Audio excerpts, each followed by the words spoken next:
Let me know if we're back in action here. Are we back? Are we back? Yeah, you're back. Okay.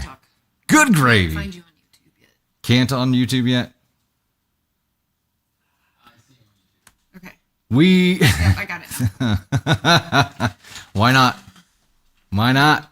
No more fancy buttons. As we're reminiscing about 3 years, we have to include the TGs in that as well. Yeah. Did we finish this? They're a vital part. No, I don't think we finished that. I'm gonna go ahead and give a normal non-music thanks for this real quick. For hitting the goal on the TikTok side, and then we'll and then we'll move on. Sam Goofball's in the number 1 spot there at 9.1K. Then in the number 2 spot, Anani Moose at 2.5K. Number 3, AK Mary at 1.4K. Our top 3, 1K and up. Look at you guys.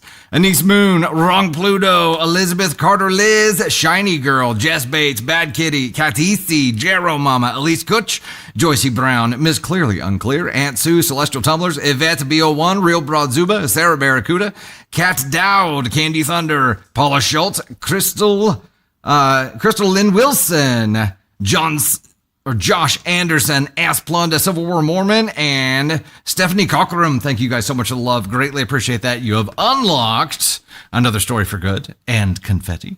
So we'll bounce over to there here shortly. Yeah, we're back. So I'm not going to use that scene. That's for sure. There are some other scenes I have to show you, but and hopefully we just don't crash everything. I will say, like, OBS over the past week has just been freezing on me just randomly, not overloading it, just randomly. So it's been building up for this. Yeah, yeah, we are back on the YouTube side as well. Anonymous, we are back there, right? YouTube, can you see us? I'm coming down from an adrenaline rush. I'm like, oh my god, oh my god. Go to the main page and switch to the new live. Wait.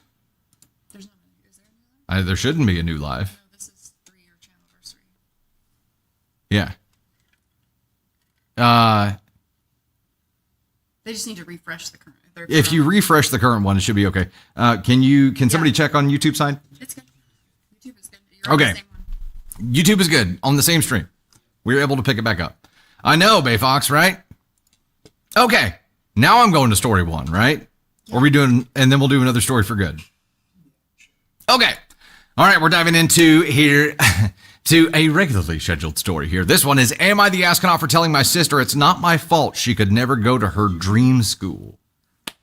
Am I the astronaut for telling my sister it's not my fault she could never go to her dream school? What's going on? Nope, go ahead. You're good. Okay. The family dynamic is messy and complicated, so if there's any confusion, let me know. I'm the oldest out of my 4 siblings. Me, 43 male. Julia, 40 female. Kinsey, 27 female. Katie, 23 female. Julia does not play a part in any of this. She disowned the family, and yeah. Our dad ran out on us, and Mom was busted for possession, among other crimes, when Katie and Kinsey were still very young, so they ended up in the custody of my grandma. If you ask them, they survived World War II, when it wasn't that bad. Our grandma was overly protective and tired of having to take care of kids again. But nothing extreme. Her health rapidly declined in their early teen years. I was out of state, so I wasn't a physical caregiver. I was power of attorney, so I was a financial caregiver, while they took care of the physical needs. Katie was going to drop out of high school. She barely graduated. This is important for the future. Once she graduated, her and Kinsey came to me. They said they wanted to put Grandma in a home so Kinsey could take a manager position. And Katie wanted to go out of town, go to our state capital, take classes at a community college, and transfer to their selective university. She said a teacher who knew her situation believed she had potential to get there and become something great. They said it wasn't possible when cared for Grandma. I told them no. They've resented me since. Katie went to a community college in our town and flunked out right away. After Grandma died, she went back and has been doing all right. She fell into a depression after her boyfriend cheated on her. She was talking about it to Kinsey and myself and said the thing that hurt was the person he cheated with was beautiful, talented, and then she said his affair partner actually goes to her dream school. She said this girl was everything she should have had in life. Well, rounded high school experience, parents to support her, a great education, and now this girl had truly taken everything from her. Then she mentioned she should have been at that school, but she was wiping the ass of someone who called her every name in the book for two more years longer than they should have. This isn't the first time she's been tipsy and made a passive-aggressive comment, so I told her, Katie, I'm not the reason you couldn't get into your dream school. You failed out right away from community college, and you would have done the same thing there. You weren't ready and can't accept that. Kinsey told me I was an ass who didn't understand burnout. Am I the astronaut? Before reading this update, I feel like we should chat about this for a second. I also feel like I have to go back and like recap the story here. Yeah, so Katie and Kinsey asked if the older brother could help them put grandma into a home so that Katie and Kinsey, who were just graduating high school or in high school, could go do college, do stuff like their own stuff because they're 17, 18 years old. Brother said no, even though he had the funds to do so. So yes, you're the fucking asshole. So he said, I was power of attorney, so I was a financial caregiver while they took care of the physical needs. He was out of state and couldn't be the physical caregiver. So but he said he had the means to do it. He just said no, that he didn't want her in a home, but yet he wasn't willing to physically contribute to anything and just put it on two girls that had just graduated high school. Like, you're the fucking asshole, dude. I don't know. Like, you are 100. This should not fall on two girls who, like, this is a lot to put on two young children. How can you force them to do this? Right? Mm-hmm. Like, how can you force them to do a thing they don't want to do? Like, how would you be able to do that? What power does he have over them? I mean, I guess financial. If he was helping financially. He was a financial caregiver to grandma. But they were living with grandma. And I know they were living with grandma, but she wanted to go to school. Yeah. Like, what would prevent her from just going to the college she wanted to go to? I mean, because there would be no one there to care for her. I know, but if she did that, then it would be on him because he's power of attorney. He'd have to arrange someone else to be there. She'd make it his problem. But like writing a check every month and being a 24/7 caregiver are two very different things. 100%. And it seems to me like they were, like submissive for a reason because they didn't go against what he wanted. And even now, like, she only feels comfortable speaking about this, he said, when she's been tipsy. So it's not something that she would normally say. So to me, it seems like he was an authoritative figure in her life, and he abused that title, in my opinion. Like, it's giving... You can't just throw money at situations and make them better. Right. It just doesn't... Money can make life easier, but it doesn't make it better. Do we have his age compared to them? Yeah. So Opie's 43. Julia has nothing to do with this, but she's 40. Kinsey and Katie are the two that are involved, and they're 27 and 23. So he put this off on an 18-year-old and a 14-year-old to take care of their grandma, who were... It's fucking brutal at that age. That's... Wow. Let's see what the update says. Man. Oh, yeah. Sorry, I forgot there was an update. Yeah, this is rough. Oh, it's tiny. Update, guys. It seems I need to redirect you all. The question is not, am I the ass for having them care for grandma? It's not taking blame for Katie chasing a crazy dream and going to her dream school. Oh, he's like, oh, don't pay any attention to that. That's not the question. I don't want you to focus. You're even more of an asshole for your update. I only want you to answer this one specific question. Not the obvious elephant in the room question. You're the asshole for all of it. Like, all of it. Every single fucking thing. He was trying to control the commenters too, Dark Lord of all, yeah. He's a... you embody the word douche canoe. I'm not even really sure what that means, but you are that it. Hey, YouTube, can I get a sign of life over there?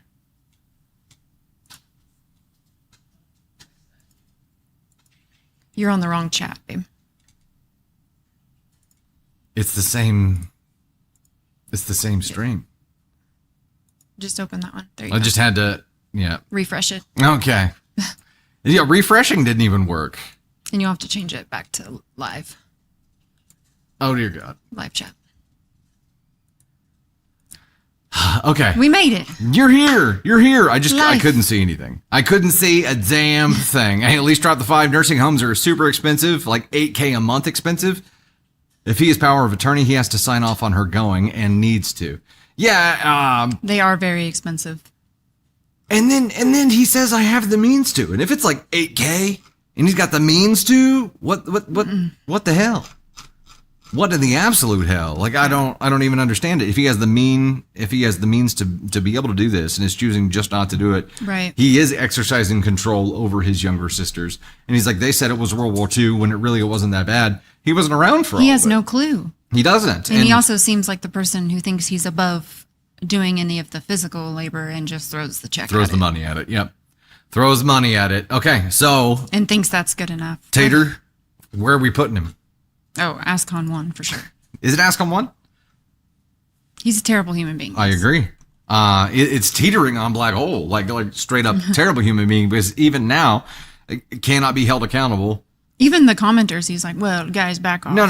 You're not right. You're not right about this. I'm right and you're wrong. Focus on this one tiny thing, please. I'm not the asshole. I already know I'm not the asshole. I just want to know if I'm at fault for her not going to her dream school. And that, yeah, you are. And you cannot 100%. use her flunking out of community college when you forced her to stay and care for grandma while going to community college as evidence for her dream school not working out. It does not work like that. Also, I'd like to see you try to do whatever it is that you do during the day and also care for grandma at night while being cursed up and down and treated like shit. Right. I'd like you to do that and then be like, yeah, it wasn't that bad. Wasn't that bad at all. That's right. Rescue said he took their childhood. Yeah. Like he took that from them. Well, and their teenage years were obviously, taken. yeah, dad dipped, right? Mom got busted for possession, and then they were in grandma's care, and he was like, yeah. And the only one responsible enough, or maybe financially sound enough to be a power of attorney for her whenever time came for that. But good gravy. Darian dropped the 5, said he's going on a trip in our favorite rocket ship, soaring through the sky. Ascon High. I love it. We need to record that. Yeah. We really do. We really need to record that. I'm going to screenshot that. Do it. Being a teen caregiver is not conducive to good grades, Amber C says. I can't imagine it would be. Great Dragon Fox dropping all the confettis over there. Hey-o. That Alaska girl dropping them as well. Natalie Faroons. If he uses the money for a home, the inheritance is not as high. So he sold their ability to be independent young adults and get where they want to in life so he could have a larger inheritance. That's awesome. Baby Kangaroo with the confettis there too. Thank you so much for the love, y'all. Firestar, and the fact that she is doing well in high school now, or well in school now, that she's no longer a caregiver. Exactly. Mercy, your grandpa turned 91 today. He's doing good. Mercy, happy gosh, second birthday to grandpa. Pass along our love. Heck yeah. That is awesome. Effulgent One, thanks so much for the happy Channelversary. Greatly appreciate it. Nancy B, he should have put Granny away several years ago. You know what? Like, I don't know how everybody feels about this, but like, I whenever it gets to that point, don't put me at home. Just take me out to the woods and leave me.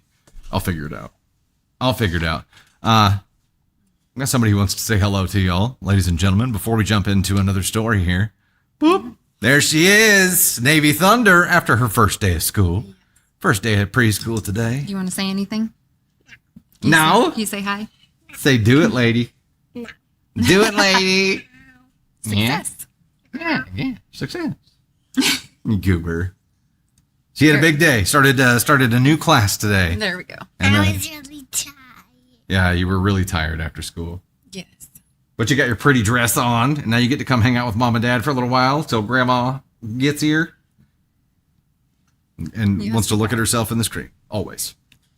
Oh, she thinks if she gets closer to the computer. Yeah, it's right, honey. The camera's right there. Camera's right up there. This way. No, here. Right there. I don't know what she's doing. You're a goober. You are an absolute goober. Okay, we are diving over to our next story here. Tony Spark, which direction am I headed? Oh, we got to do another story for good, right?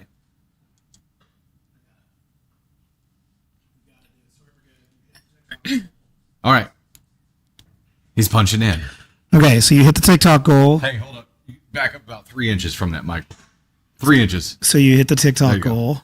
So We've got to do that one. So that one is for a spicy reward story, the astronaut outfit, a swag reveal, and confetti. Oh my gosh. And then we also owe confetti for the last goal and the story for good on the YouTube side. Okay. So, or on the TikTok side. And then the YouTube side, I don't think the goal got reset from when we reset that, but we're pretty close to it, I think. okay. So let me do this then. Let me set it for, it was, let me do this. I'm setting it for just 5 for what's left there. And it was for the petty revenge story and confetti, right? Okay. So we've got some stuff to make good on. Yes. So Navy, I asked her if she was tired from today, and she says, yeah, it was hard work in there, pointing back to the school. And I said, oh, what did you do that was hard work? And she said, I made a crown. I'm like, and it's a crown that says pre-K. And it's, she colored on it and put it together. And she said, that was hard work. It was hard work. Yeah. Tell you what. Miss Kelly put it together. Oh, she put it together. Yeah. There you go. Okay, here's what we're gonna do. I'm gonna go to this. Candy Thunder's gonna have to jump up here for a moment, while Dusty Thunder becomes an astronaut, or astronaut. We'll see, astronaut. But I am gonna go ahead and show you one new piece of swag. You gonna do some confetti?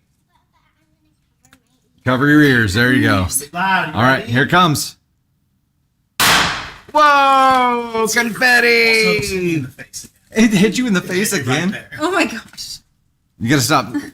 Somehow, like, let's invent a confetti shield that you slide over it that like deflects everything away from you.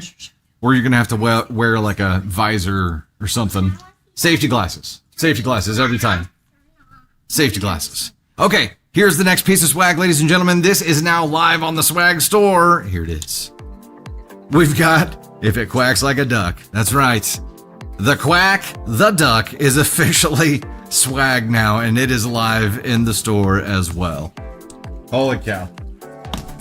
Okay. But there's the real duck. Okay. Hello. I'm here for emotional support. Okay.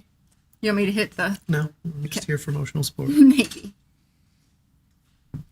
Except I don't know how you get it off of that swag screen. Yeah, it's off. It's There good. it is. Yeah, it just ended. Hey guys. Dusty is becoming an astronaut. Navy is excited to see her daddy become an astronaut. Would you stop? Here, camera's up there, baby. There you go. Can you talk to him? Hello.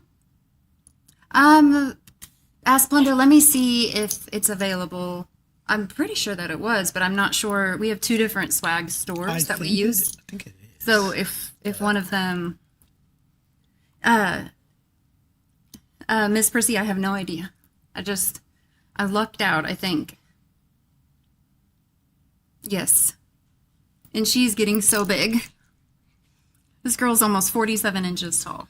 She's all grown up. Navy, what was your favorite part of school today? Everything. Everything? You love school, don't you?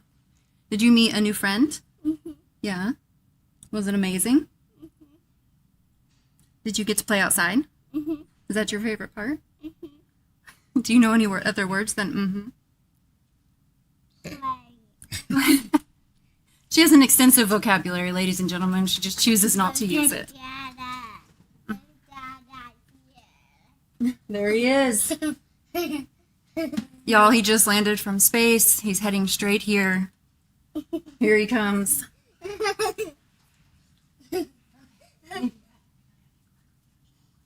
You like this outfit, Navy?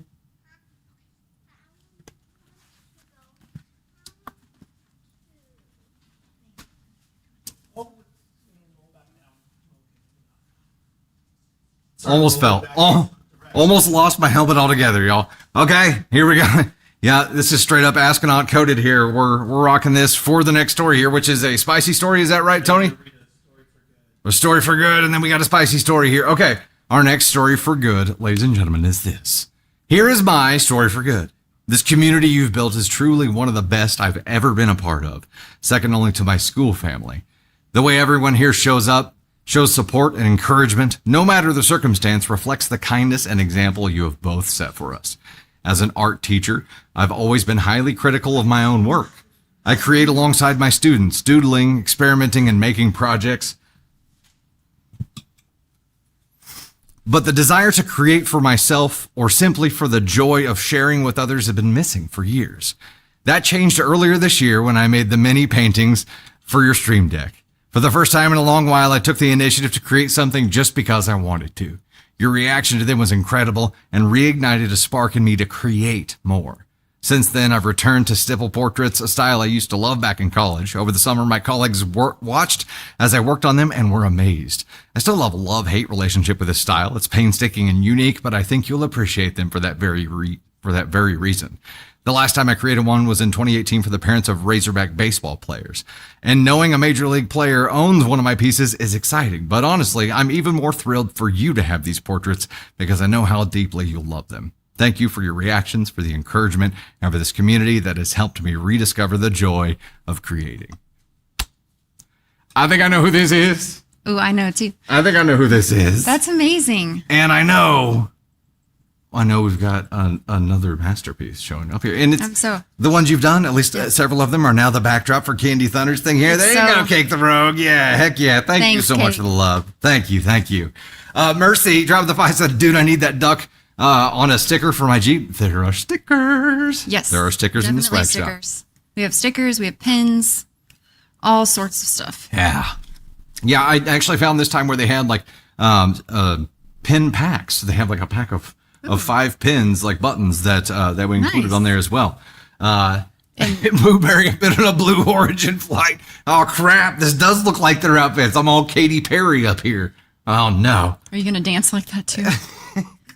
I'd love to see that. I'd pay money to see that. I will gift all sorts of interstellar stuff. Last time stuff. I danced, you weren't a fan. Or are you talking about the rap video? I sure am. I like the rap video, ish. Sometimes. You didn't like it when I performed it for you in person. All right. I liked it when my gummy was hitting.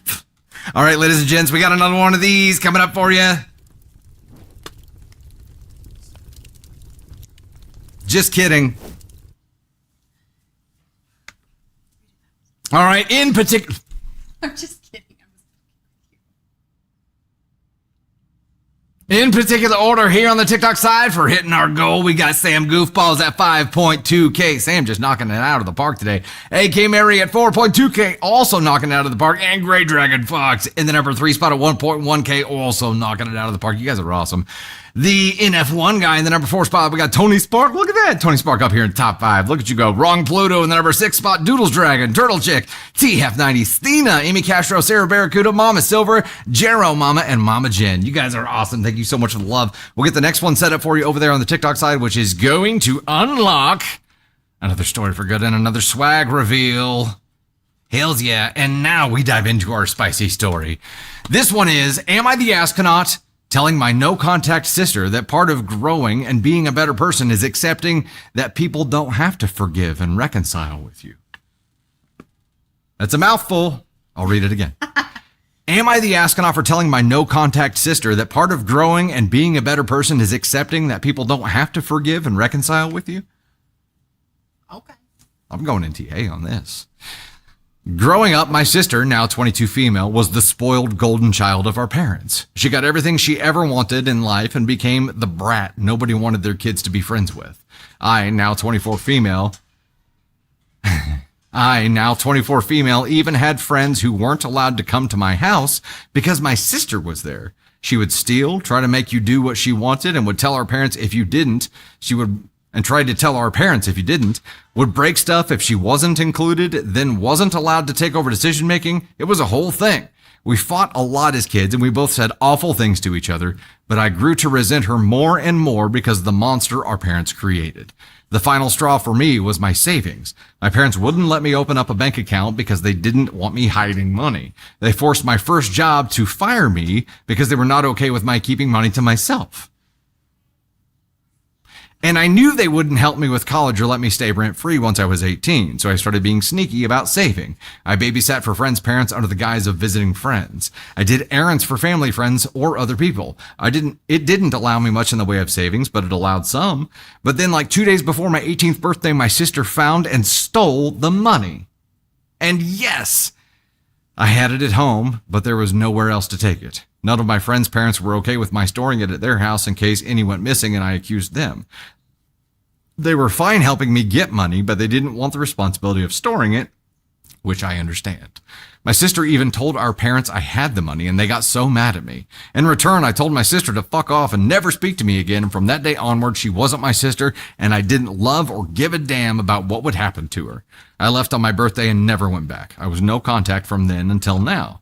My sister reached out to me a few weeks ago because a relative gave her my number. She apologized, told me she was sorry, said she had grown up and realized how shitty she was, and she knew stealing, breaking stuff, and getting me into trouble intentionally and trying to control everything was wrong.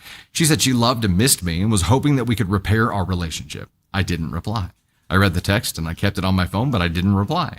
2 weeks later, she texted the exact same thing with an apology if I got the first, but she wanted to be sure. Then a few days ago, she texted again and said she knew it was my number and wanted to know why I ignored her when she had apologized and was hoping I would forgive her so we could have a relationship. It's funny that like when she didn't get an immediate response, she's like, I apologized. Why aren't you responding to me? I replied one time, I considered not doing this, and I told her that part of growing is accepting that people don't have to forgive you or reconcile with you just because you apologized, and that sometimes the harm done can't be undone, and doors are closed forever. I didn't reply after that. Then the relative who gave her my number and I exchanged some words because of this, and she told me it was the most arrogant way to tell somebody that you don't accept their apology. Totally changed. Didn't know she didn't get a vote. She said I should have been more accepting, and I told her that I didn't need to listen to this. Am I the astronaut for it, though? I'm not doubting myself, but I wonder if there are others who feel the same way as the relative. Honestly, maybe I should have kept ignoring my sister and blocked her number. Okay, so really the question is like, am I the astronaut for responding at all and responding the way that I did? Not for making the decision to go no contact, not for not forgiving her, but for actually responding and saying, look, part of growing up is that I don't have to fucking forgive you.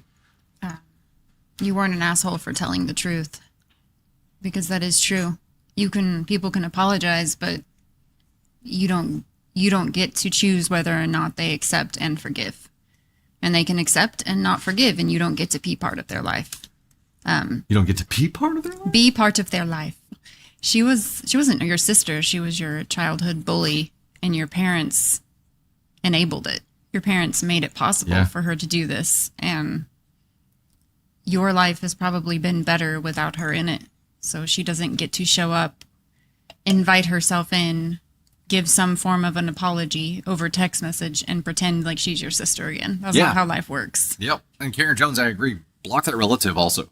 This relative allowed her access to you. Absolutely. And then whenever you didn't accept her apology, your sister went and told that relative what happened, because that relative came back and bitched at you for it. Listen, look, bitch, you don't get a vote. I'm sorry. You don't get a vote. You don't get to judge. Your words matter none here. And now, OP, you're doubting yourself enough just based on what they said. You're like, I feel like I did the right thing, but do other people see it the way that she sees it? No. Think about it like this. That relative is the one person in your sphere that actually was reached and controlled by your sister. That's the one person that your sister got to. They felt a great amount of pain. They did what they did to make their pain stop. You said what you said, which caused them more pain because she came back to them bitching about you. And as long as you two aren't getting along, now they are in the eye of Sauron, and they are going to get bitched at, and they're going to continue to feel pain. They don't give a single flying monkey fuck if you forgive her or not. They just don't want that bitch to keep talking to them. Well, too bad. You shouldn't have answered her the first time, you dumb fucks.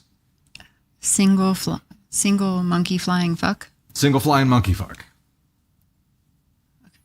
Yeah. It's very wicked. I like it. Flying monkeys can mate too. I like it. I think it sounds like a great comeback. I like it. It's very good. That'll be a t-shirt here soon. Single flying monkey fuck. Single flying monkey fuck. Single monkey flying fuck. I don't know which way you said it. It works either way. I think, yeah. I'm trying to figure out how I can graphically show flying monkeys mating, but only one of them because it's a single flying monkey fuck. I don't think there needs to be any mating. Oh, there needs to be. I don't think so. Oh, there needs to be. Hey, Anonymous, dropping the 2 said no one is owed forgiveness. Amen to that. Absolutely, yes. Risa dropping the 2, NTA sis can sit on a cactus. Absolutely. Darren dropping the 5, her family can take a trip on the rocket ship as well. Yeah. Agreed. I will never, like, in my wildest dreams, understand how a parent can pit their 2 children against each other and then enable one of them to just bully the shit out of the other one. Yeah. And act like that they did a good job. Act like that they parented right. How do you do that? And how do you choose that? Like, how do you pick the kid you're going to do that? Like, what the fuck is wrong with these people? I hadn't even thought about the parents to this point because we're so focused on the devil sister that, like, the parents who enabled this Right. and created her to be this terrible person that she is. We haven't even really talked about them. Like, how do you as a parent go through that? It's got to be the most lazy fucking Veruca Salt parenting that it could ever be. Like, that's not parenting. I'm sorry. No, it's not. That's not parenting. That's just giving in to everything and making her think that she can do no wrong. And if you raise a person to act like that, their life is going to suck and they are going to suffer because people are not going to want to be around people. And it's your fault as a parent. Absolutely. Because that's how you train them to be.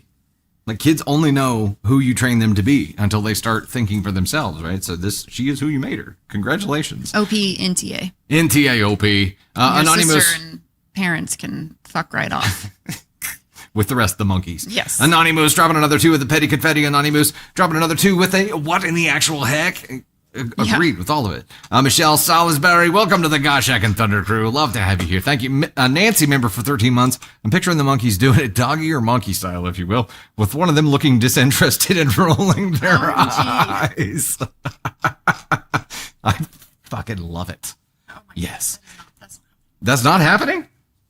Turtle Chick dropping all the shares. Thank you so much. Greatly appreciate that. Merm, forgiveness doesn't guarantee you access.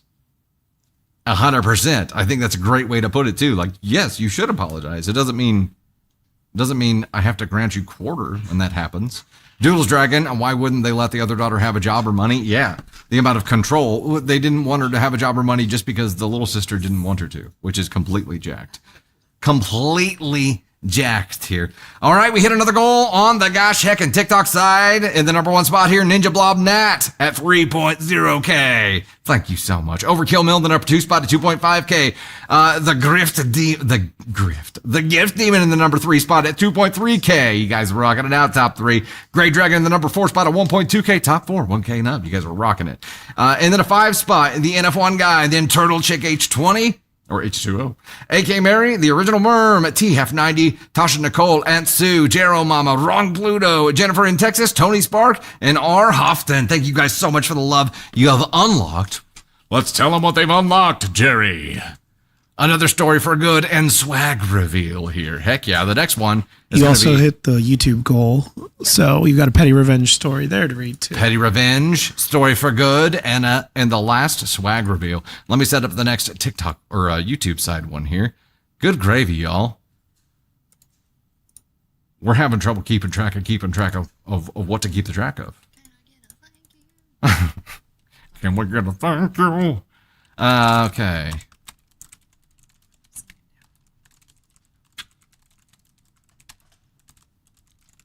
There we go. Top Gifter AMA, Story for Good, and Confetti with a new goal here. Ba-ba-da-ba-ba-ba. We're loving it. Okay. Let me jump into a Story for Good, and then we'll do a swag reveal, and then we'll dive into Petty Revenge Story. Is that correct? Oh my god. Dude.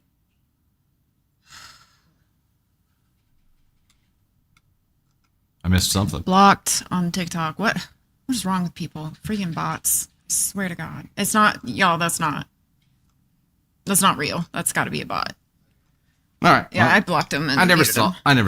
it. So whatever. Thank you for reporting it. Yeah. Thank you guys for jumping on it. Okay, here's our next story for good. Dear Dusty, Candy, and all the crew. I've been a member of the Thunder Crew for about 9 months, but a long-time lurker before that. What the channel means to me is it feels like home. It feels like hanging out with friends, gossiping, and giving advice. I struggle with anxiety and panic attacks and self-worth almost every day, and watching your videos most of the time works faster than any of my medications. Even my kids will turn them on for me when they see that I'm having a rough time. That's friggin' awesome. You all in the community have helped me become stronger and to know my self-worth.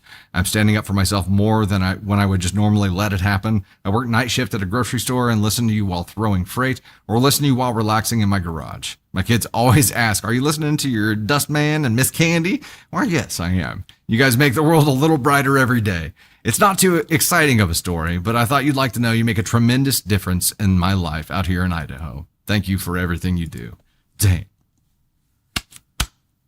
It hits. That's so, like, I don't even know. It hits hard. It hits hard. Something, this channel that we just started on a whim, and to be able to connect with everyone and, like, have this crazy community is just, I don't know. It's like... I'm not stripping, I promise. We pull that down.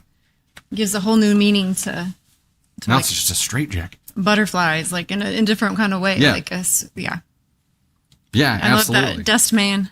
The Dustman. I love it. It's so cool. It's such a cool thing. And to get to a point where, like, your kids know Yeah. that it's something that soothes you. It's like, okay, that's really so love cool. that. I think Yes. it works. It's still weird for me. It's still, like, surprising for me that it does that for people. And I'm so thankful for that. I'm so glad that it's something that fills your cup Yeah. for good and that it means something to you. So. For good. See? Stories for good. Get it? Yeah. All right, ladies and See what gents, you going to did show there. you the last new piece of swag that we have, and then we'll dive into a petty revenge story. Here it is. Y'all ready? We spent some time with this character. The Thundertaker. Based on the Hamburglar from the old school McDonald's days. Look, he's got his little stripy burglar outfit on. He's got his thunder in his briefcase. The Thundertaker. Hell yeah, he's out there.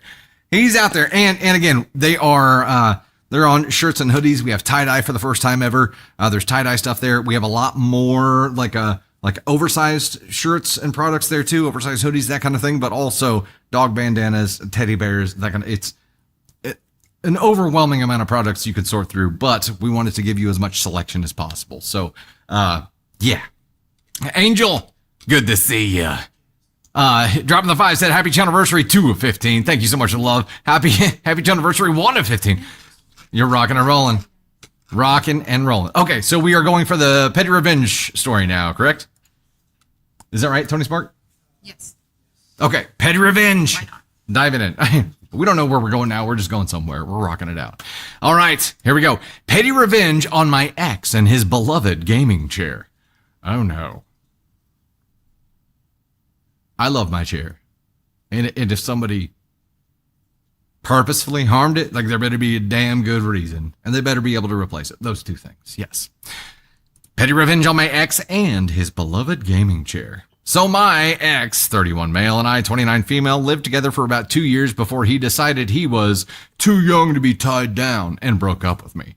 The breakup itself was messy, but the real issue was that he left a ton of his crap in my apartment, promising he'd swing by next weekend to grab it. 3 months later, guess who still hadn't swung by?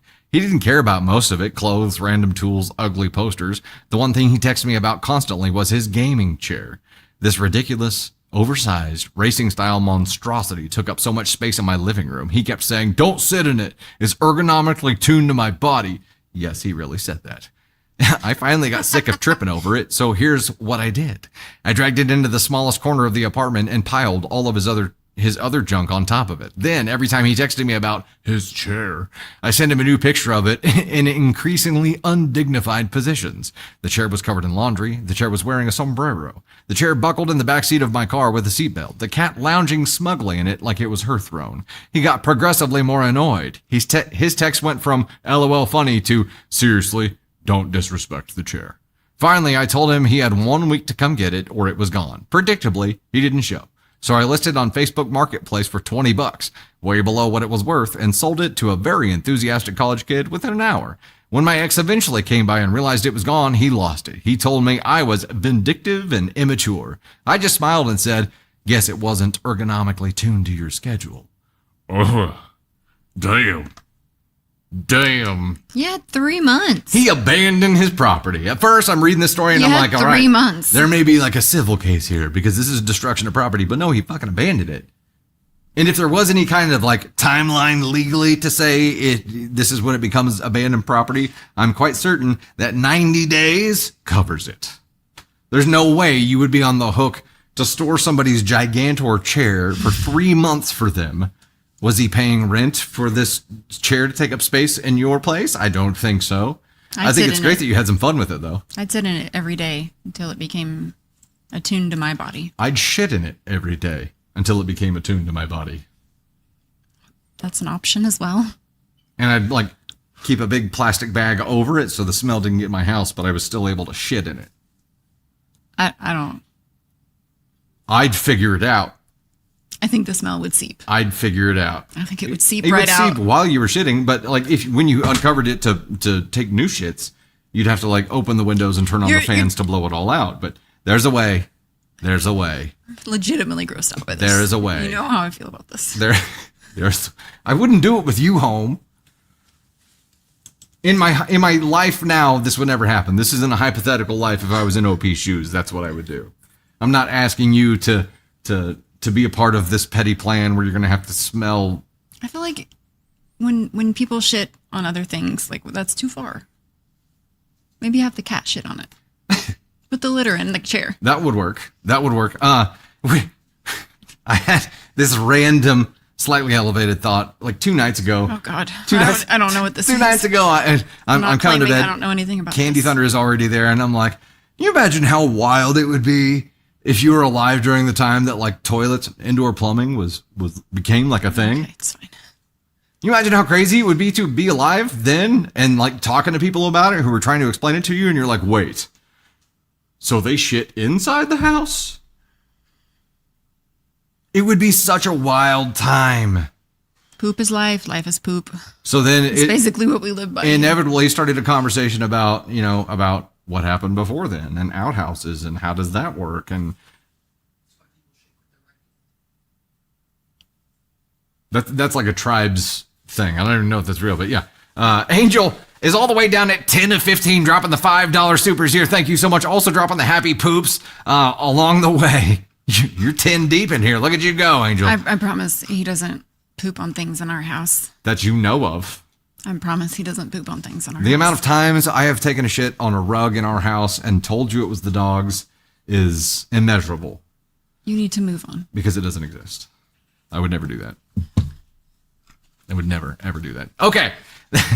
That was a lovely petty revenge story. That was a loud tap. Intentional. It was a loud, intentional tap there. Okay, we're still rocking and rolling here. We're already at 12 of 15 on the YouTube side, which, as a reminder, is going to unlock Top Gifter AMA plus confetti. We'll get some confetti going there.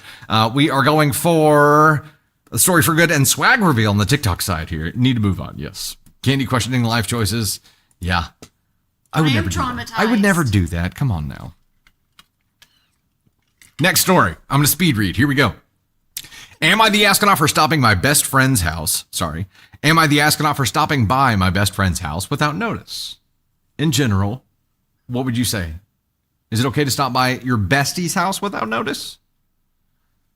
I'm kind of the opinion that, like, it's 2025. You don't stop at anybody's house without notice, right? It takes 0 seconds to send a text and be like, hey, I'm going to drop by. You home?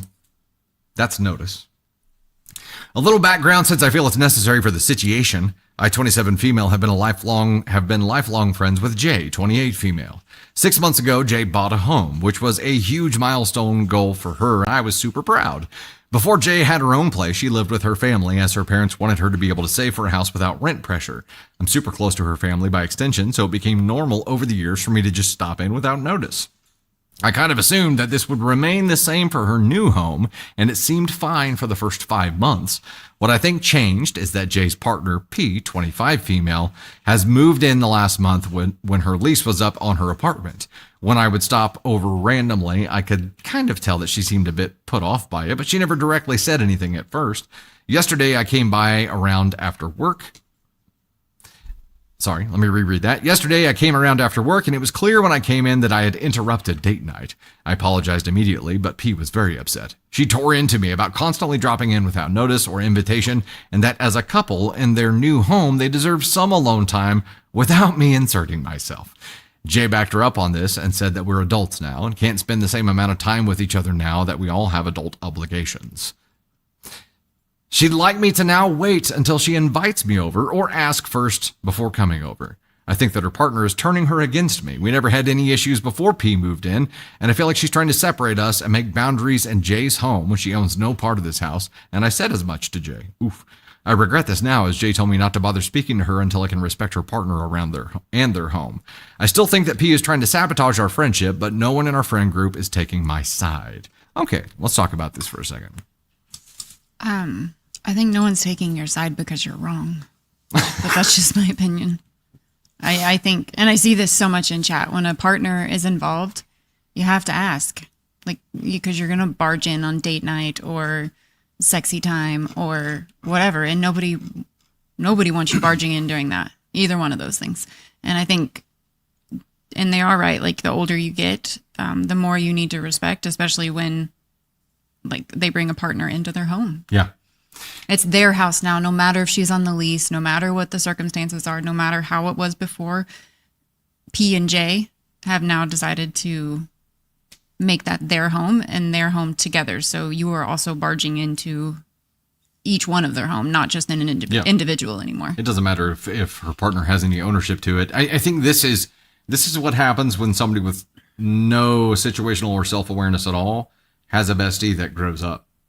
Because inevitably, like, they start an adult life, but there's this clinging to routine and clinging to, you know, what was okay, and even how she looks at it now and says, like, we didn't have any issues before her partner. Well, yeah, when you have a bestie and they find a partner, things change. Shit changes. Like, even if it's not dropping by the house, like, it's right. People's lives change. People grow up. People do adapt.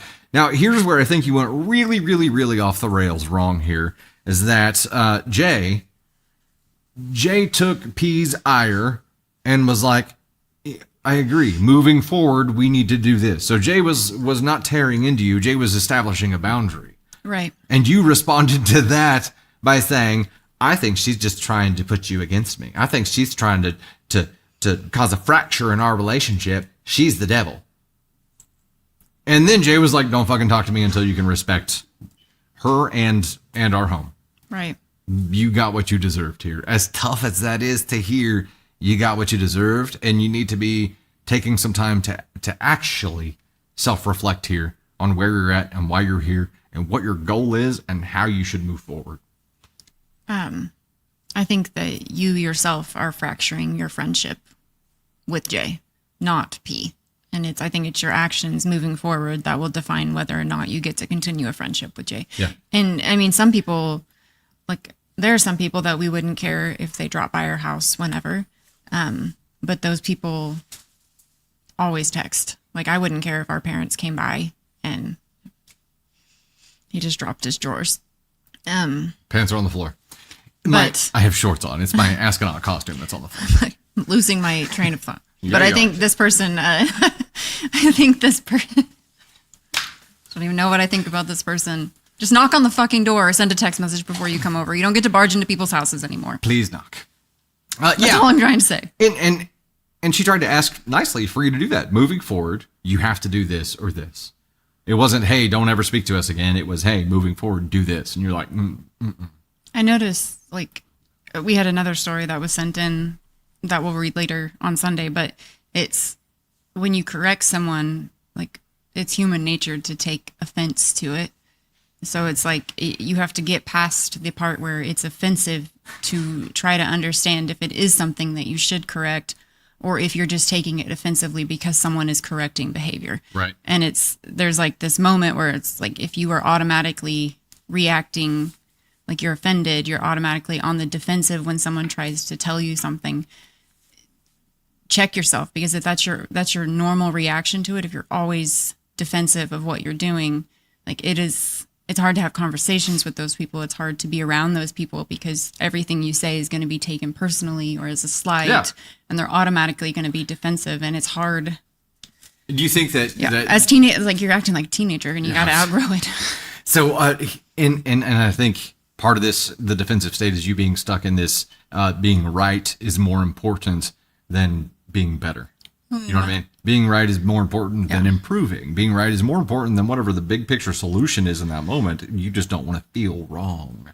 And Dark Lord of all, I saw your message there too. Is she secretly in love with Jay? Possible. And that could explain not a lack of situational, not a lack of situational awareness, but denial.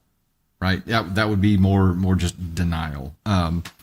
Which is wild. Okay. So self-reflect. Self-reflect. Journal. Self-reflect. Then re-engage. I think you're at AskOn 2 for me. Yes, Okay. I would agree. AskOn 2 definitely shouldn't have done that. And now you have to figure out why you did do that. And where to go from here. But take some time. Think about it. Yes. You being her essentially putting you on no contact temporarily is probably the best thing for you right now, because you have to learn how to live without 24/7 access to her. She's grown up. Hey, Sarah Cobb, member for 12 months on the YouTube side, says, as a sole caregiver to both my parents, I was gifted a membership since that day. Your lives, videos, and chat and community have kept me from burning out. Hell yeah, Sarah. That is awesome. That is so cool. Yay. As soon as I took the camera off Candy Thunder, she was melting back here. It's because I had to work through you getting undressed in front of me. Heyo. Because nobody can see you from the waist down. Yeah. Success. Knock before you come over, guys. Success. Grey Dragon sending over the finger hearts there. Hortensia Juarez sending the heart me there. Thank you so much. Grey Dragon Fox. You're awesome, brother. Thank you. Joyce Brown, yay. Just ordered a shirt, mug, some stickers, and a magnet. There you go. Which designs did you get? I got to know. Which designs? Sarah Cobb, I have a fully open door policy at my house for anyone that needs it. That's cool. And you know what? Like that's something you established, you decided, right? Like your guest didn't decide that for you. And I think that's an important thing to consider there. Angel dropping the 2 said gifted subs are still broken for me on the TikTok side.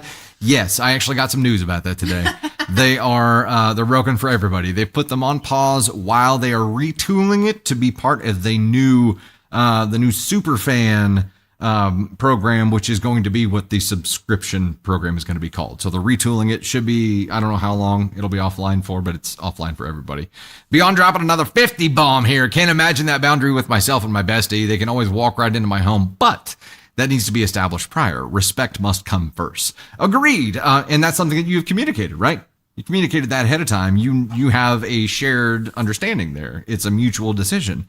In this case, especially if you have if your bestie has a new partner getting started with things, that's got to be a time where you afford them some privacy, right? Katie the Red dropping the 10. Yeah, when there's another person living there, you need to consider the other person. It's peace home now too. Texting, hey, can I come over? Takes less than 1 second. Not difficult. Agreed. And it can be different for different people, right? For some people you were their lifeline, it can be an open door policy. And for other people, it can be a, hey, please message me first. You can make those decisions as an adult. Where am I going, Tony Spark? I am lost. Okay, so you hit the YouTube goal. Thanks to Angel, who I believe sent 14 out of the 15 super chats for that one. So that unlocked a top gifter AMA, which would be Angel. So what's your AMA, Angel? A story for good. And confetti. Story for good and confetti. All right. Let me get our next one. And we are at 1211 of 3,333 finger hearts on the TikTok side. And that is for a cake story and more confetti. Rocking and rolling. Okay. The next one we're going to do on the YouTube side is for 25-2 and up. It is going to be a top gifter AMA and confetti. So I have... You said a story for good?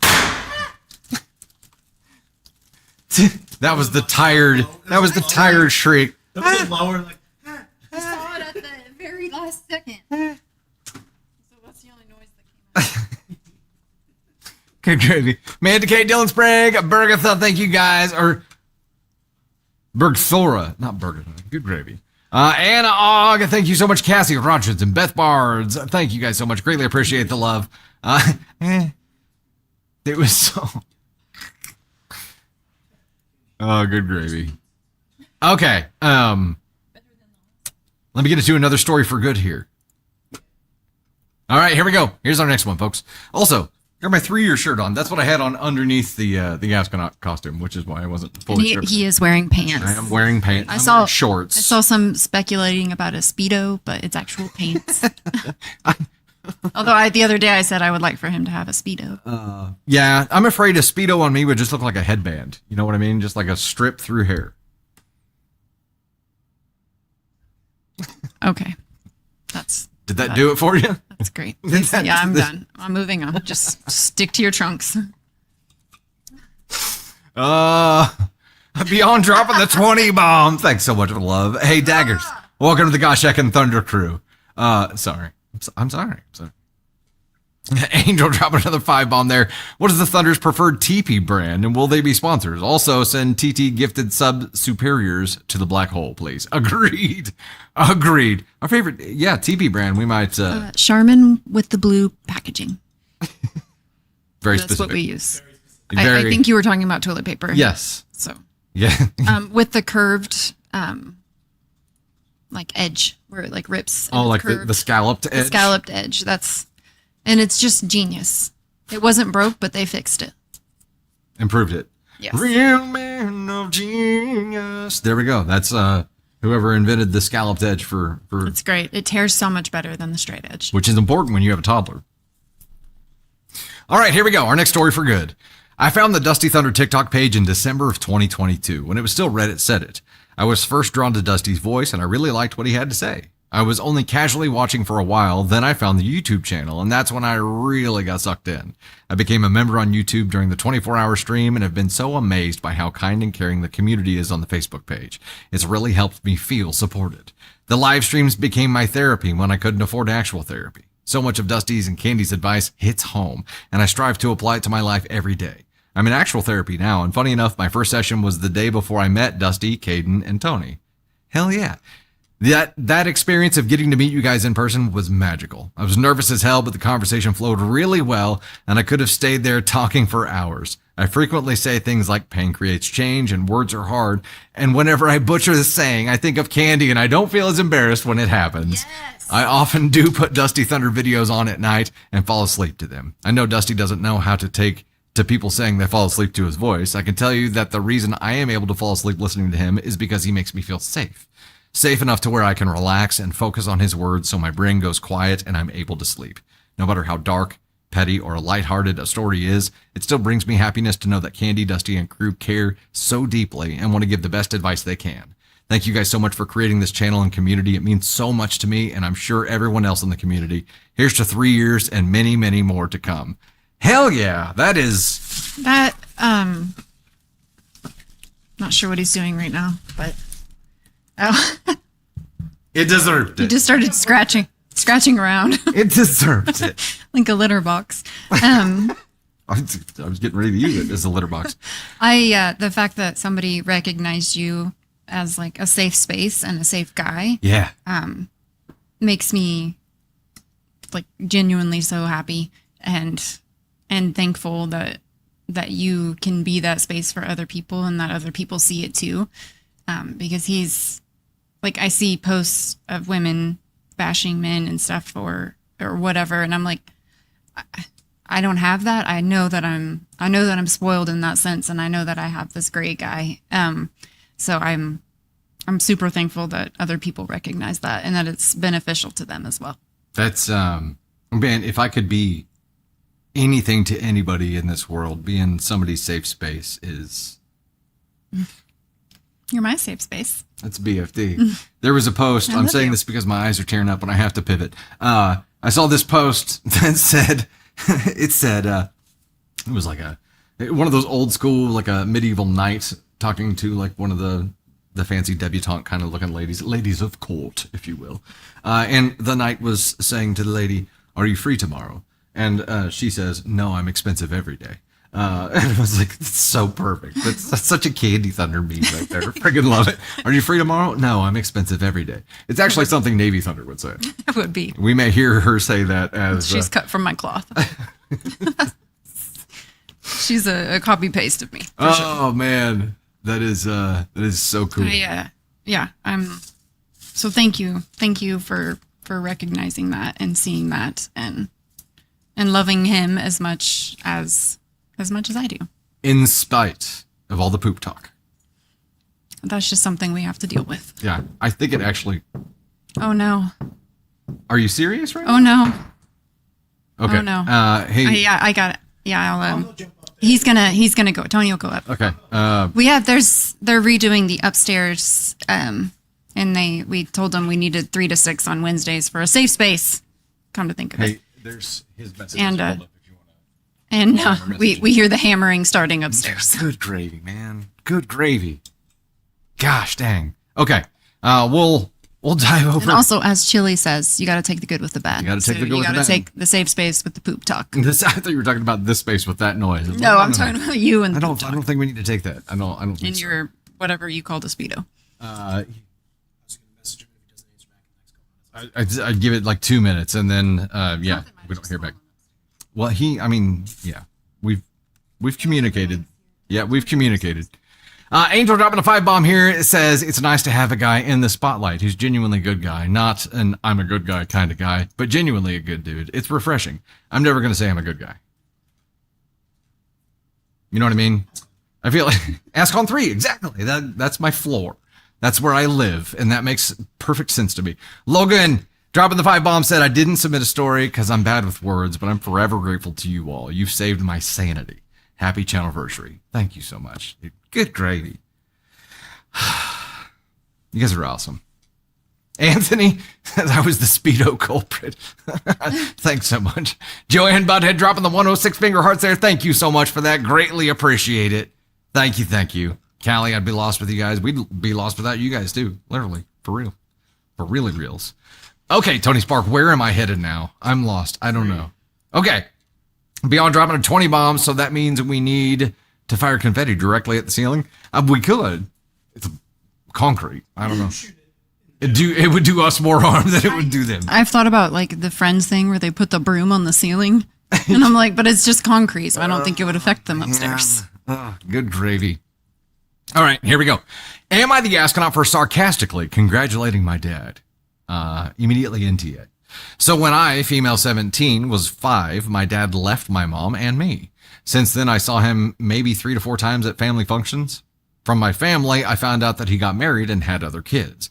I figured he wouldn't have been a good dad just because of the type of dad he's been to me my whole life. Yesterday was my great-grandma's 100th birthday, so we were doing a big party for her. A few days ago, I found out from my grandma that my dad is going to be there, and more than likely with his kids. I was still going to go, though, because I've always been close to my great-grandma. About an hour ago, that's not what it says. About an hour of me being at this party, my dad, his wife, and their 2 kids walk in. The kids were about 3 and 6 years old. I watched them off and on through the party. My dad was actually being a dad. He was playing with his kids and listening to them, even had cute nicknames for them. Then my dad came up to me and said pretty much, hey, my name, how have you been? It's been a while. I will admit I was upset seeing my dad act like the person he never was to me and has never put in the effort. So I said, I'm okay, and then pointed over to his kids and said, congrats on actually being a dad this time around. My dad got mad and said that he's sorry, but he can't change the past. But he never even puts up an effort now to call or text me or wants to come or visit me. I then had other family members tell me I need to grow up and get over it and now be happy for my dad. So, am I the astronaut? Who's telling you? Yeah, who the fuck said this to you? Who's telling you to grow up and get over it? You're a child, first of all. And second of all, send them my way because I'll talk to them. Also, how excruciating would this be to see the person who was supposed to be your parent and never showed up for you and to watch them with kids of their own after they've started a family? And like he said, it would be one thing if he didn't show up in the past but tried to repair the future, but he's not even doing that. He's just not showing up at all and just washing his hands of it. OP 17. 17, right? And maybe he's like, oh, you're a teenager now, so there's like, no point. Yeah, of course, there's always a fucking point. Right. There's always a fucking point. I can't change the past, so just fucking deal with it. But I'm also not going to be there for you now either, so. No, I can say, like, I was reading the story and playing devil's advocate in my head for a second because I'm like, there is a possible scenario here where OP, your mom, made it as hard as possible for him to be involved, right? And, like, didn't have the opportunity. Still on him to try and find a way and form that relationship. And it's sure as shit on him now. But there is a way. I mean, there are scenarios where the parent in control legally makes it as hard as possible for the other parent to have a relationship. That does happen. That ain't the case here. And if it was, this guy's not even trying. It might have been in the beginning, but he has done nothing to counteract that at all. It's garbage. You did nothing wrong here. No, for shining a light on him being a deadbeat to you and the contrast between that and how he is with his kids now. I think you said exactly what needed to be said. Congrats on actually being a dad this go round. Yeah, the truth fucking hurts, buddy. Imagine going through 17 years of it. And the fact that he responded the way that he did, like I said, he responded. He accepts no blame in this. That's the vibe that it gives. Like, he's just saying, it is what it is. This is how it is. So, like, there's no ifs, ands, or buts about it. You just deal with what you got.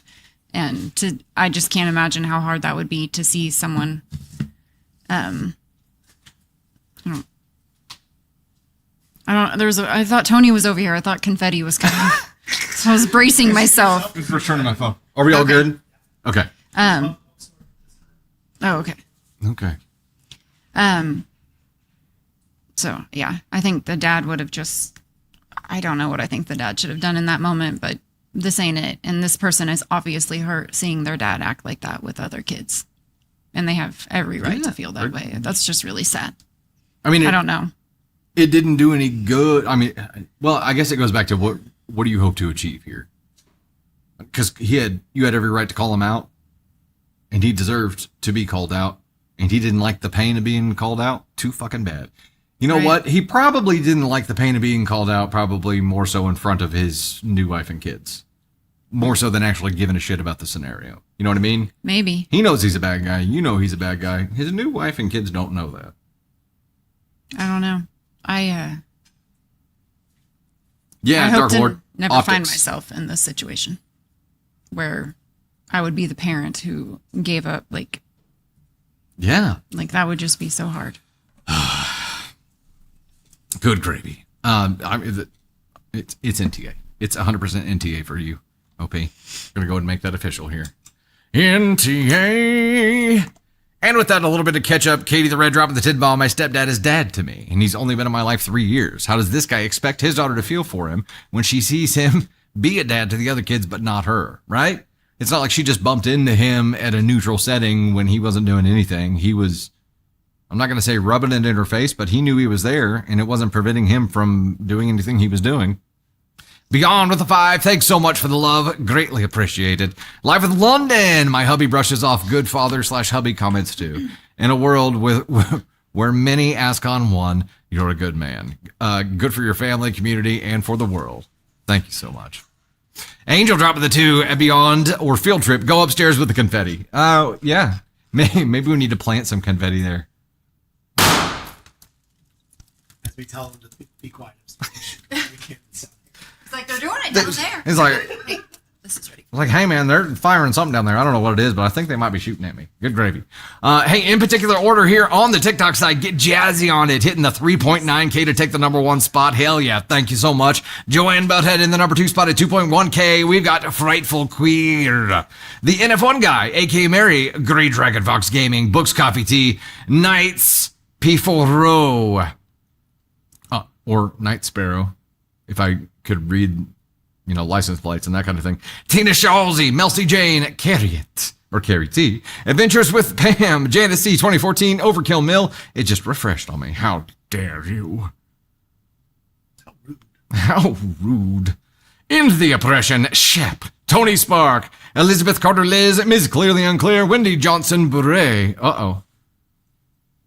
My YouTube chat just crashed. I hope YouTube's still there. Daisy Desserts, Sherry Sosa, Miss Clearly Unclear, J. Lucero, Joycey Brown, Doodles Dragon, Crystal Williams, and Anastasia Smith, Candy Thunder, Risa, Aunt Sue, Turtle Chick, Amanda K, Shadow Wolf, Jennifer in Texas, Claire Keys, Mama Silver, Anna Hogg, Lindsay, Thrillers, Mutt Mommy, Anne Hodgson, Victoria Keel, Legs for Days, Wrong Pluto, Jersey Blind Girl, 7, Shelly RT, and Vanessa Rivera. Thank you guys so much for the love. I'm covered in confetti, but this shirt should be, shouldn't it?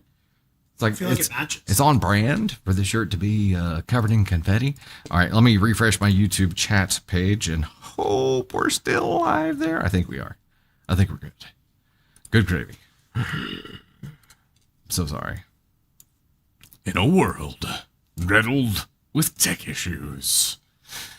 Beyond dropping the 10, it's not the same without the candy squeal. Angel dropping the 5, can't even get with another dog. I can't even get another dog because I'm worried about what it would do to my relationship with my oldest. How can this dude just go get new kids? There's the difference. He's not as good of a person as you are. Clearly. All right. Where am I driving, Tony Spark? Oh, I was going to come say We got a special guest for you here. Here he comes. Ladies and gentlemen. I'll put my shoes back on. Then you're on the cake story after. Hello, party peeps. How's everybody doing? Everybody doing good? Ten Haku says, Dusty and crew, thank you so much for all the life lessons, advice, love, and care you've shared with this community. I'm so blessed to be a part of it. Happy Channelversary. Well, thank you.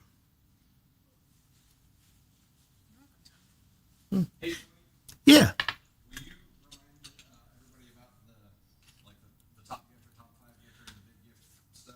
Sure. Yeah. So we've got some special things going on with the gifts going on, which you guys have been knocking out of the ballpark. There's a massive amount of confetti over here. There's mass confusion on where we're at because you guys are mowing through them so fast. There's a lot going on. So we did some special things today. What am I trying to say? Oh, so for anybody that sends a Galaxy, you'll get a special shout out. He's going to put on the Astronaut helmet and do a whole shout out thing with that. An Interstellar, which is 10K coins, it's a lot of coins. Special stream shout out plus a personal video message from the one and only Dusty Thunder. In a Speedo. In a Speedo. Apparently in a Speedo. It's our new swag. It's gonna say if it quacks like it does. So, and then for TikTok Shuttle will be a personal video message from Dusty, Candy, and myself, plus a thank you card and a sticker pack for US viewers. Then the overall gifter goals, the top 10, 5 from the YouTube side, 5 from the TikTok side at the end of today's live, will get a signed AskCon poster plus a special swag pack with some of the new 3-year Channelversary swag. Some cool stickers, some buttons, all sorts of stuff. And then the top gifter from each side at the end of today's streams will get a private call plus all the swag, which is like stickers, buttons, poster.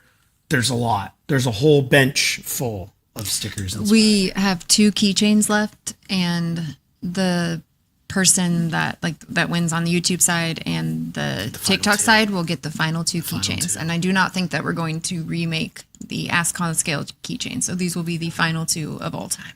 Yeah. So Dun dun dun. anyway, I don't know.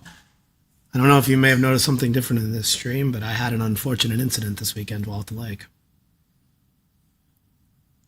Did you come up here to talk about? Okay, I was like, oh God. What was Oh, it? I don't know. I'm traumatized by poop. I don't know. No, I had a couple of unfortunate incidents, but you may notice I am missing something on my wrist. I decided that I was going to attempt to surf, which I did last year, which if you want to see that video of me actually getting up, you can go follow at TonySpark_. I made a video on it.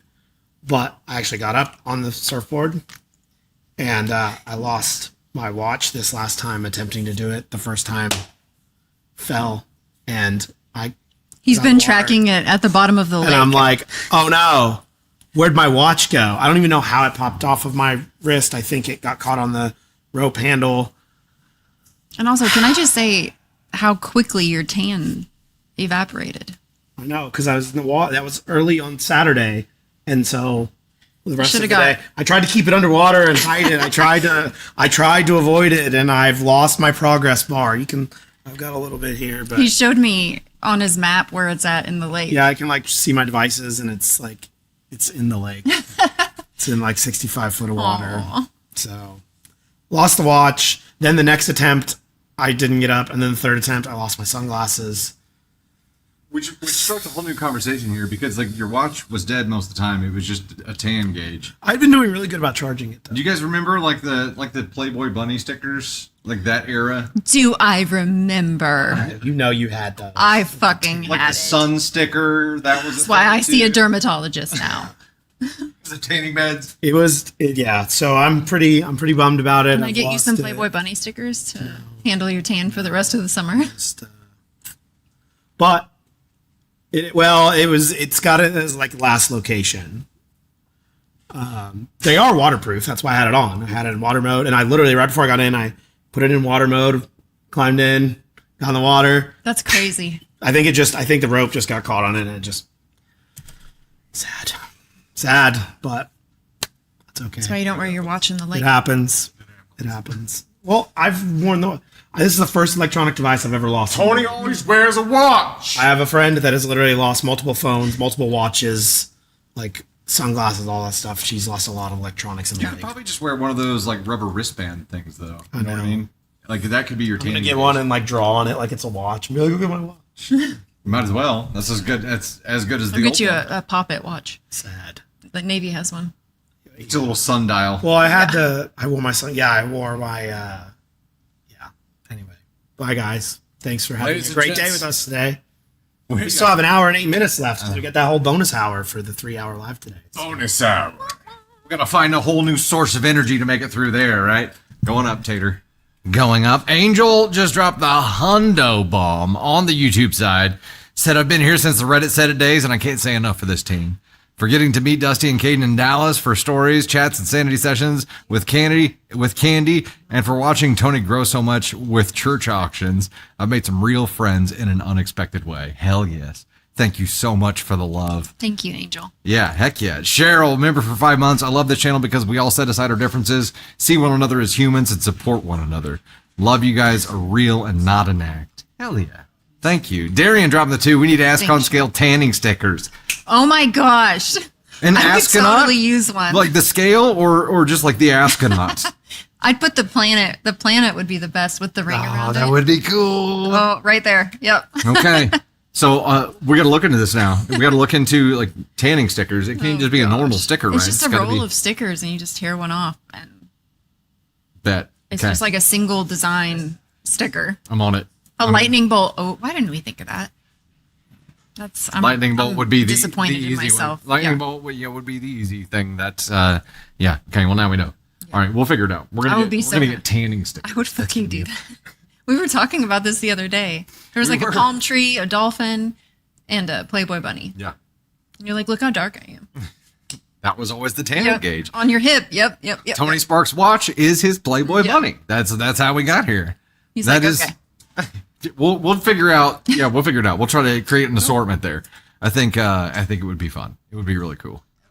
All right, where am I headed to here? Oh, hey, did we have? Is Caden still there? Okay. Hey, Beyond dropped the hundo bomb here as well. Y'all have been here for a huge transition in my personal life and relationship. Y'all offered exactly perspective that we need. Level-headed, family-oriented, maybe a little silly, sassy. Y'all are so relatable, and you feel like family. All the loves are right back to you, Beyond. That is awesome. Absolutely. You get another hour of stories because of the anniversary, Karen. Yep, absolutely. We're going along here. Do what? Yeah, no, I'm getting tapped at. Angel dropped the 2 temporary tattoos for those who don't tan. That's doable. That is doable. That is doable. Okay. We are going to a cake reward story here, ladies and gents. It's cake story time. Am I the astronaut for refusing to remake the ruined birthday cake after my sister stuck her finger in it? Am I the astronaut for refusing to remake the ruined birthday cake after my sister stuck her finger in it? It sounds like a real G-rated American Pie thing coming this way. So my 28 female sister, Maddie, 24 female, is known in our family for being the picky one. She does not cook, she does not bake, but she always has an opinion about food. Last weekend, I made a chocolate cake with peanut butter frosting for my mom's birthday. It wasn't Pinterest perfect, but I spent hours baking, cooling, and frosting it. Honestly, I was so proud of it. Well, Maddie walks in, stares at it for about 2 seconds, and goes, "The frosting looks too thick." Before I can even respond, she literally sticks her finger into the side of the cake, scoops a hunk of frosting out, licks it, and says, "Yeah, definitely too thick." I kind of lost it. I told her she just ruined the cake, and now it looked like a toddler had attacked it. Maddie shrugged and said, "Just spin it around. No one will notice." My mom, the little birthday girl, didn't care and said it was fine, but I was furious. I refused to serve a cake with a giant fingerprint crater in it, so I cut the whole section out and tried to patch it. It still looked wonky. Maddie then says, "You should just make another one." Okay, girl. Here's where I might be the asshole. I told her, no way. If she wanted a perfect cake, she could bake one herself. Mom ended up laughing it off, but Maddie sulked the whole party and later texted me that I was selfish for ruining Mom's birthday cake over my pride. For the record, the cake still got eaten, and everyone said it tasted amazing. Maddie didn't eat a slice, though, because apparently she doesn't even like peanut butter. So, am I the astronaut for refusing to remake the cake after she stuck her finger in it? Okay, hold on just a second. Get the thread, get the pins, because, okay. So, she not only finger fucked the cake, but then was like, remake it. I didn't ruin it. You did. She ruined it and then wanted you to remake it because she ruined it? Well, at first she said just spin it around. And then she escalated from that to remake it when you were... Wow. This is Talk about lack of self-awareness. right. This is Opie's sister from the earlier story that we read. There you go. The bully. There you go. This is what would happen if you allowed her to come over for any kind of birthday party. Right. I'm sorry. I think I shocked people with the with my language, with my strong language. I am sorry. Sometimes it happens. You shocked me. Send the brat the bill, Justin. There you go. Send the brat the bill. This is just an asshole move. Like, you can camp out at Ascon too. I don't think you're a terrible human being, but you're teetering. But The sister? oh, that was amazing. Hey, That was really freaking that cool. was crazy cool. Did you see it? I saw it on your yeah. phone. That was awesome. Okay. Alaska girl. That was crazy. That was cool. Heck yeah. Is somebody else keeping track of those now? For yes. Losing Kid? Okay. Yeah. See you, duder. Okay. Okay. Thank you. Thank you. I know we have some catch up to do on those galaxies here. That was crazy. Yes. I think if you're not making the cake, actually, if it's someone else's birthday cake, don't stick your fucking finger in it. Like, that's just a rule of thumb, right? Absolutely. If you want to test the icing, test it from the bowl, not the freaking cake that it's already iced on, and then pretend like you didn't ruin it and that you did nothing wrong and someone else should just make up for your mistakes. Yeah. Did you just Like, just quit being an asshole try that? and be a decent human being. As soon as Maddie. she said, just make another one to you, I would have turned to Mom and be like, how about you just make a different sister for me instead? Say it right in front of her. Make obviously. another one. Right in front of her. You got to do that. Yeah. Are we doing catch up for that at the end, or you want to do a catch up Yeah, batch? we'll go ahead and start on the next one. And Okay. then We'll look at You it. galaxies, we're going to get to you here momentarily. We're going to jump into another story. Before we do that, though, we are watching and keeping track of it. I got a special scene for you that might crash the stream. So Oh no. we're officially in bonus time now. Oh, yeah, we're close. 4:59 on my end. We got another hour to go here. Another hour. Look at that. Isn't that wild? Normally we're wrapping up right now. I got to find another hour's worth of energy. Would you stop tapping at me?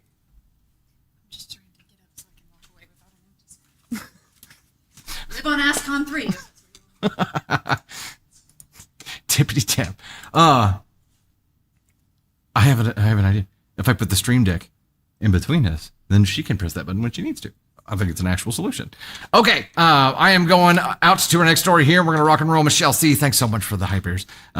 Sam Gilmore, see you there too. Katie the Red, I saw your comment. Dudes, I just let out a candy scream. There's a giant spider on my back porch. Giant spider like giant spider? Sherry Sosa, thanks so much. Danny getting into the action now with the galaxies as well. We're going to have a galaxy party here soon. All right, here we go. Am I the astronaut for telling my girlfriend she's going to have to get over dirt if she wants kids?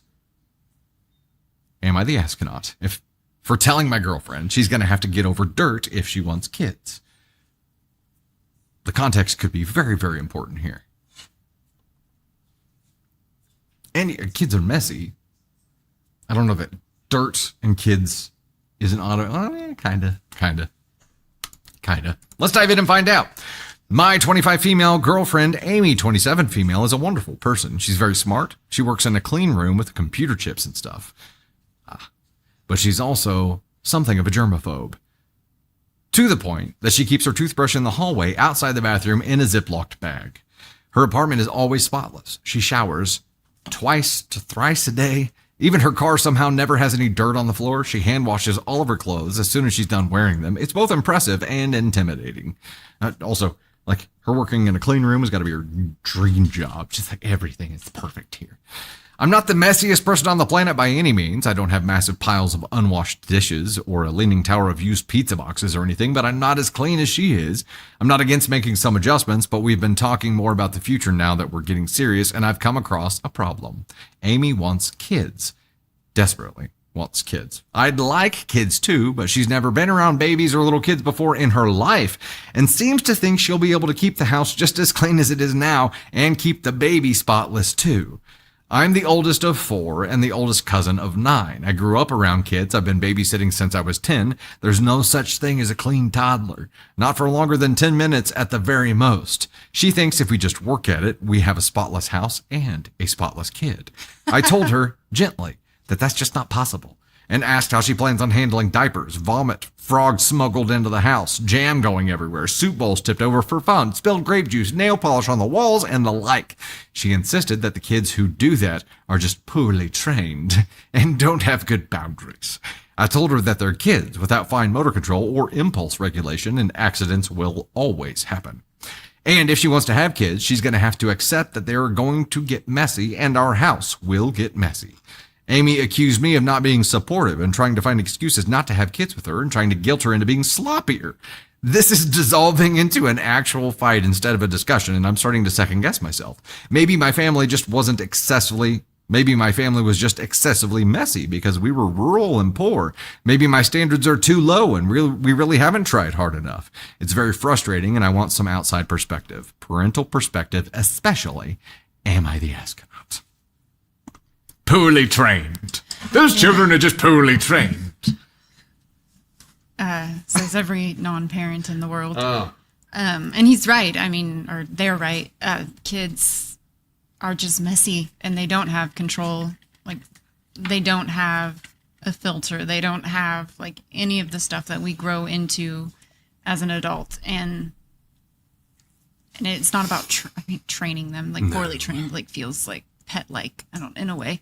It does. I taught my dog to sit and they stay there the whole day. They never move. Navy, this is not how I trained you. Yeah. But Sit. I feel like I think this is a good topic to have a discussion to have now before you actually have the kids and it becomes this very messy, non-messy situation. Because I feel like it will, and it does derail your life because everything before kids is much different after kids. And it's just life. Like, it's how it goes. And I grew up, my mom like wanted the house clean all the time. It was not like this though. Like, she wanted it cleaned. We were taught, like, to pick up after ourselves or whatever, but it wasn't, not in this nature, I guess. Yeah. Yeah. Like, and your mom was very similar. yes. When the vacuum was running at 6 a.m., we knew it was not going to be a good day. Heard that. We just knew. Right I over will your say- room and like multiple times, and you're like, that feels intentional. Yeah, a little bit. I will say, even though, there may be some OCD here and maybe she truly is a germaphobe, that doesn't mean that's an unhealthy thing. I would say, though, go back to this quote that we heard recently, and that is, you don't raise your children, your trauma does. And you think about, I would have a discussion about why she is the way that she is and how that is going to play into a kid, because having the expectation of your child to be just as OCD as you That's are great, yeah. is not a healthy thing to put on your kid. And your kid could come out and be wildly different than you are, right? Operate differently, have different wiring, have different predispositions, have different sensory things that they struggle with. How are you going to handle that? The expectation that your child is going to have the exact same preferences as you is a misconception. And trying to put that on your kid is unhealthy and unfair to your child. Mm-hmm. And that's going to lead to frustration with you. I agree with everything you're saying here, OP. I think it is I would rather have this discussion now than either end up with you being an incredibly frustrated parent because nothing is the way that you want it, or end up with you being an incredibly frustrated parent who also gives our child a complex and trauma and gives them something they have to deal with for the rest of their lives too. I think you're doing the right thing here, OP. Now, I know OCD is not an uncommon thing. And ADHD is not an uncommon thing. Like having some isms is not an uncommon thing at all. And we still have to parent. We still have to figure out how to live. We still have to do those things. So I'm not saying it's a no-go and you shouldn't have children. I'm saying you need to find some common ground so that you can operate as a team moving forward here, because you guys are on opposite ends of this right now. And that's something that I think is smart to have these discussions now. Yeah, so I think it's Taught or trained, Candy?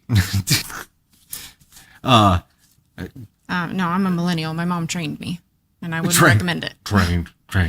Thank you so much for the super, by the way. Yeah. No, I was intentional with that. Kids are messy no matter how careful they are. For sure. They don't, I feel like we're more relaxed now, than we were earlier with kids. Yeah. You relax the older you get, you get wiser to that. And the mess in the moment doesn't matter. The mess, cleaning up the mess will matter at some point. And, teaching Navy to clean up her stuff, she's improving on that. She's learning a lot. Yeah. I mean, being a parent is hard. Kids are always messy. They always leave a trail, no matter how well you train them or how well you teach them to do something. They exist, and this is their home. This is where they get to relax and be themselves. I'm fine with a little bit of mess.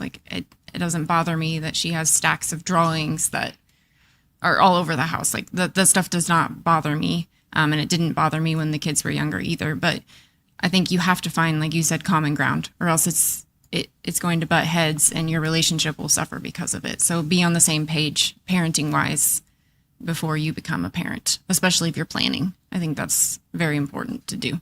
And I don't think that they're on the same page. So like you said, find out whatever drives the behavior, wherever that's coming from, and work from there to find a common ground. To be able to bring a child into place where you can do that healthy and happily.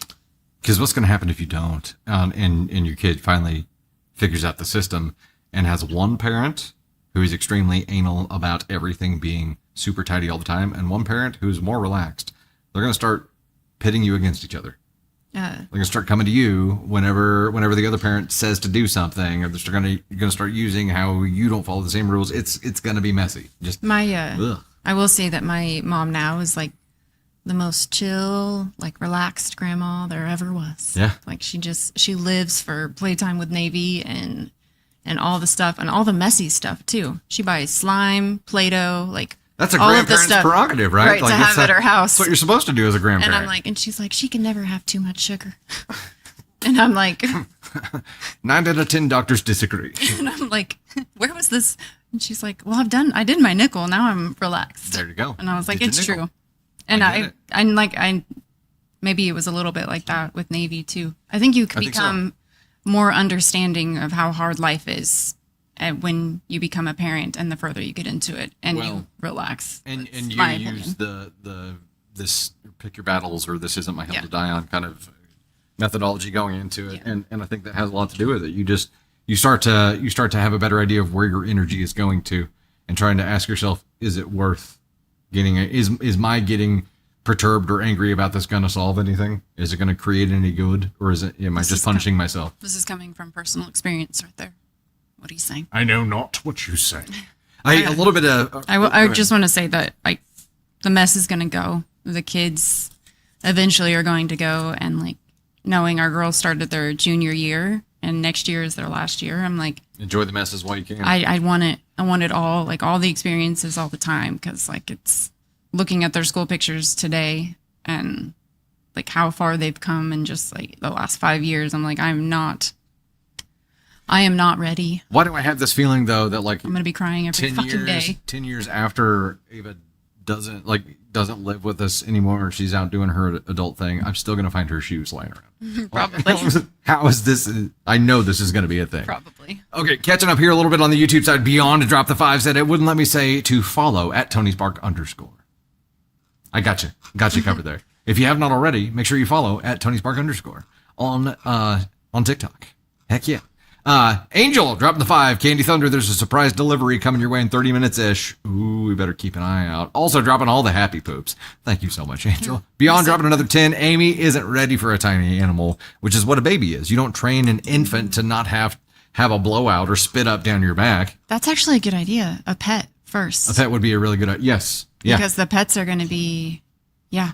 I mean, I think a pet would be a great idea. It is a really good idea. I think that's very smart. Selena J dropping the 20 bomb. I wanted to send something in, but didn't have time to work, or time with work. TLDR, I found Dusty in December of 23, right after my car wreck. Your videos helped me endure last year, med appointments and chronic pain. So happy I found this. Love you all. Man, all the love, and to be a part of like healing journeys. Oh my gosh. I wouldn't trade that for anything. Not for anything. Michelle Heather dropping the 50 bomb over here says my 12-year-old never really played with dirt. She brought and still brings home rocks. We go away on holiday, empty her bag, and she has collected rocks from everywhere we went. She also has to touch the grass wherever we go. That is really cool. Yeah, Navy Thunder is a rock collector too. Her first time to the creek, she brought home like a bag of rocks. We spent a long time going through rocks. Found a bunch of fossils. I was looking for arrowheads. Didn't find any, but found some really cool fossils and a rock that I am convinced is a dinosaur tooth that has some fossilized fragments in it. It's probably not, but it looks shape-wise. It's a dinosaur tooth. Nancy dropped the 10 bomb. My mother was like this and would give or throw away my toys growing up. As an adult, it made me a borderline hoarder, and that has taken lots of therapy to work through. Damn. That makes sense. Like your reaction to that is to grasp everything and not let it go, right? Angel dropping the 5. Volunteering with my infants would be a good idea too. Reality needs to introduce itself harshly. Okay. Good point. Yeah. So maybe that's a step 1. Like volunteer at a nursery. Even I know there's a bunch of places they have to be very careful about it, obviously, because you're taking care of other people's kids. But maybe if you know somebody who has an infant, like, go hang out with them today. Job shadow. There you go. Something like that. Even before the pet step, because the pet step is a more like firm commitment, right? You don't want to jump into that and then have a horrible experience for a pet as well. Anani Moose dropping the 5. When kids were little, they were great. My oldest son hit 14 and became a toxic waste collector. Shudders. That's a teenage boy thing. I understand it. I did the same. Don't know why. Angel dropping the 2. Do shiny math rocks count? Yeah, absolutely. Jamie dropping the 5. Love the last you bring. Can't read AITA without wondering your reactions. Yeah, you probably know them right now, right? You can read a story that I haven't read and be like reading my response that I haven't even said yet in my voice in your head. Y'all know me well enough by now. Okay, here we go. Hold on. Oh, Tony Spark diving in. Sorry, I have some updates. Updates on things here. Okay, you hit the YouTube goal. So that was for a top gifter AMA and Confetti, and Angel or Lone Star and Beyond were the gifters on YouTube. So all right, send me AMAs, y'all. On the TikTok side, we are at 2318 of 3,333. On the High Bears, We are also ranked number 4 in our league right now. We're ranked, y'all. We're ranked 4 in C2. And we're still I not have even no ranked idea on how they the main one. That's so weird. rank all these I don't up. know. But League C2, we're number 4 right now. Hey, we're ranked. Y'all are driving us up And the we're rankings at right now. 226,000 likes out of 333,000. That was the unofficial goal. You guys are rocking and rolling, and we still have 45 minutes to go. Look at that. Yeah. Success. Yeah. Well, Success. back to it then. And Breeza dropped the 5 and said, I made a friend a shirt that says, "Not all who wander are lost." And looking for cool rocks. Some are looking for cool rocks. Hell yeah, that's perfect. William McVicker dropping the 5. I used to listen to y'all when it was Reddit said it, but have not been able to subscribe yet. Y'all got me through homelessness and burnout. Thank you. Damn. Man, I'm telling you, like being a part of those journeys with you guys and being there for the come ups, like it's so cool. So stinking cool. Cemetery Spook, the Chit reference. Yeah. Okay, I'm going to dive into our next story here. So we unlocked the Top Gifter AMA. That's what we're looking for. So we need an AMA from Angel, Beyond. Whenever you guys are ready, kick those to us. And in the meantime, I'll bounce. She's 20 feet away, and you guys still heard it. That was very dramatic confetti.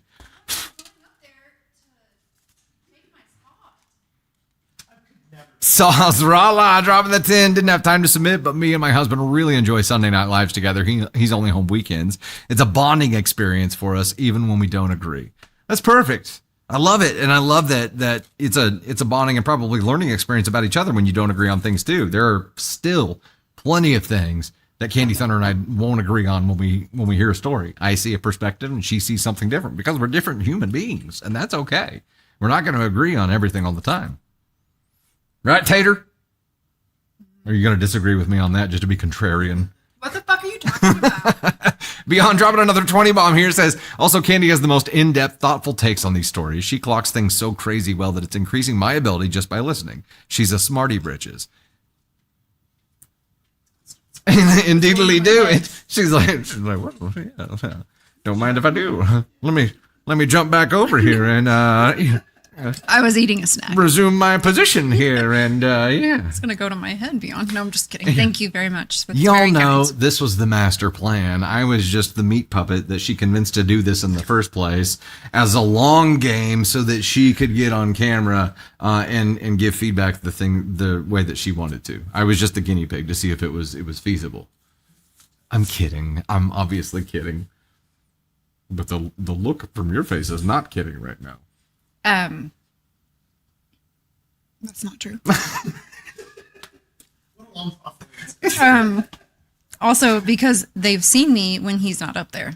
I respond really well because I have my rock right here beside me. So I can do this all fucking day long because he's right here. When he leaves, I go to shambles. I don't know how it happened. I was a very independent person, and now I've become the most codependent person in the entire fucking planet. I made her needy.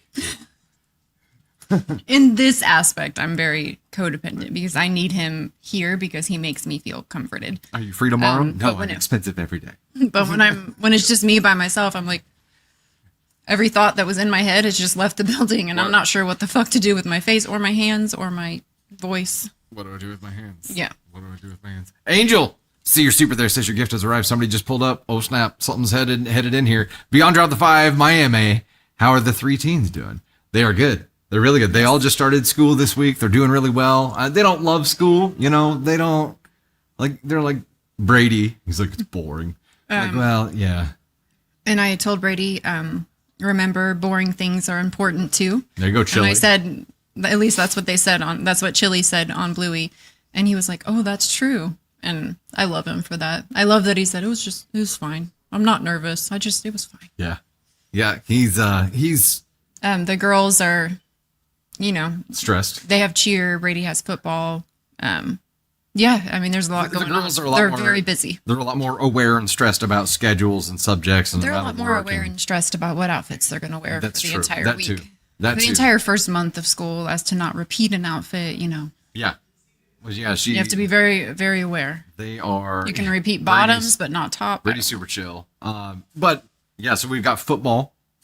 And we've got football season. So we got the 2 cheerleaders and Brady. All three teens are knee deep in football right now, so it's the going to girls be are a gonna be wild year. on the same night, and then Brady will be a different night, thankfully, Yep. but we'll have to alternate with the girls. Hey, Yoko dropped the 10 bomb, said, started listening to you guys as Reddit said it on TikTok. Absolutely thrilled at how much this channel has grown in the community I've grown to love.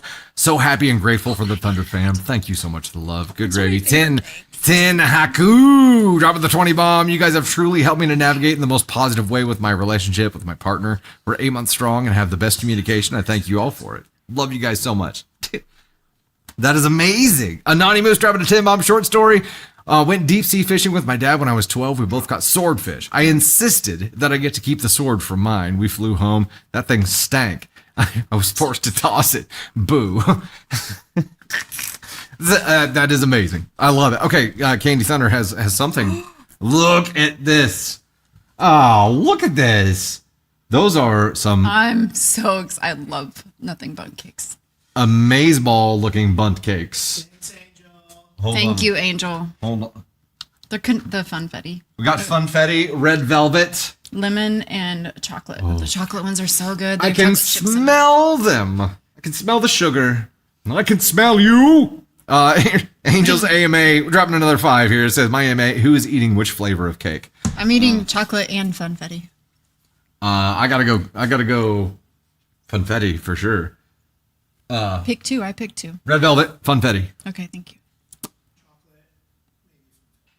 Tony will eat two as well because I'm Funfetti. leading the charge with the eating of two. Funfetti has disappeared. A lot of lemon lovers. So I typically don't. I'm not like a big lemon guy, but I might actually rock that. That sounds really good. That actually sounds good. Whoever, I don't know if anyone feels this way, but whenever I ask him if he wants to eat like something sweet at night and he says no, and I'm like, Offended. what the fuck are you even doing right now? Like I married you so that you would eat sugar with me. And there was one night where it was after your birthday, I'm pretty sure. Like you were getting another slice of the Texas sheet cake or something, and then Another slice. like birthday I'm was just I'm just kidding with you. the sock is tasting real good right now. So she was getting something and then asked me if I was getting one too, and I was like, I don't think so. I'm gonna get a bowl of wheat thins or so. It was some like healthy. So boring. And the look that I got was like,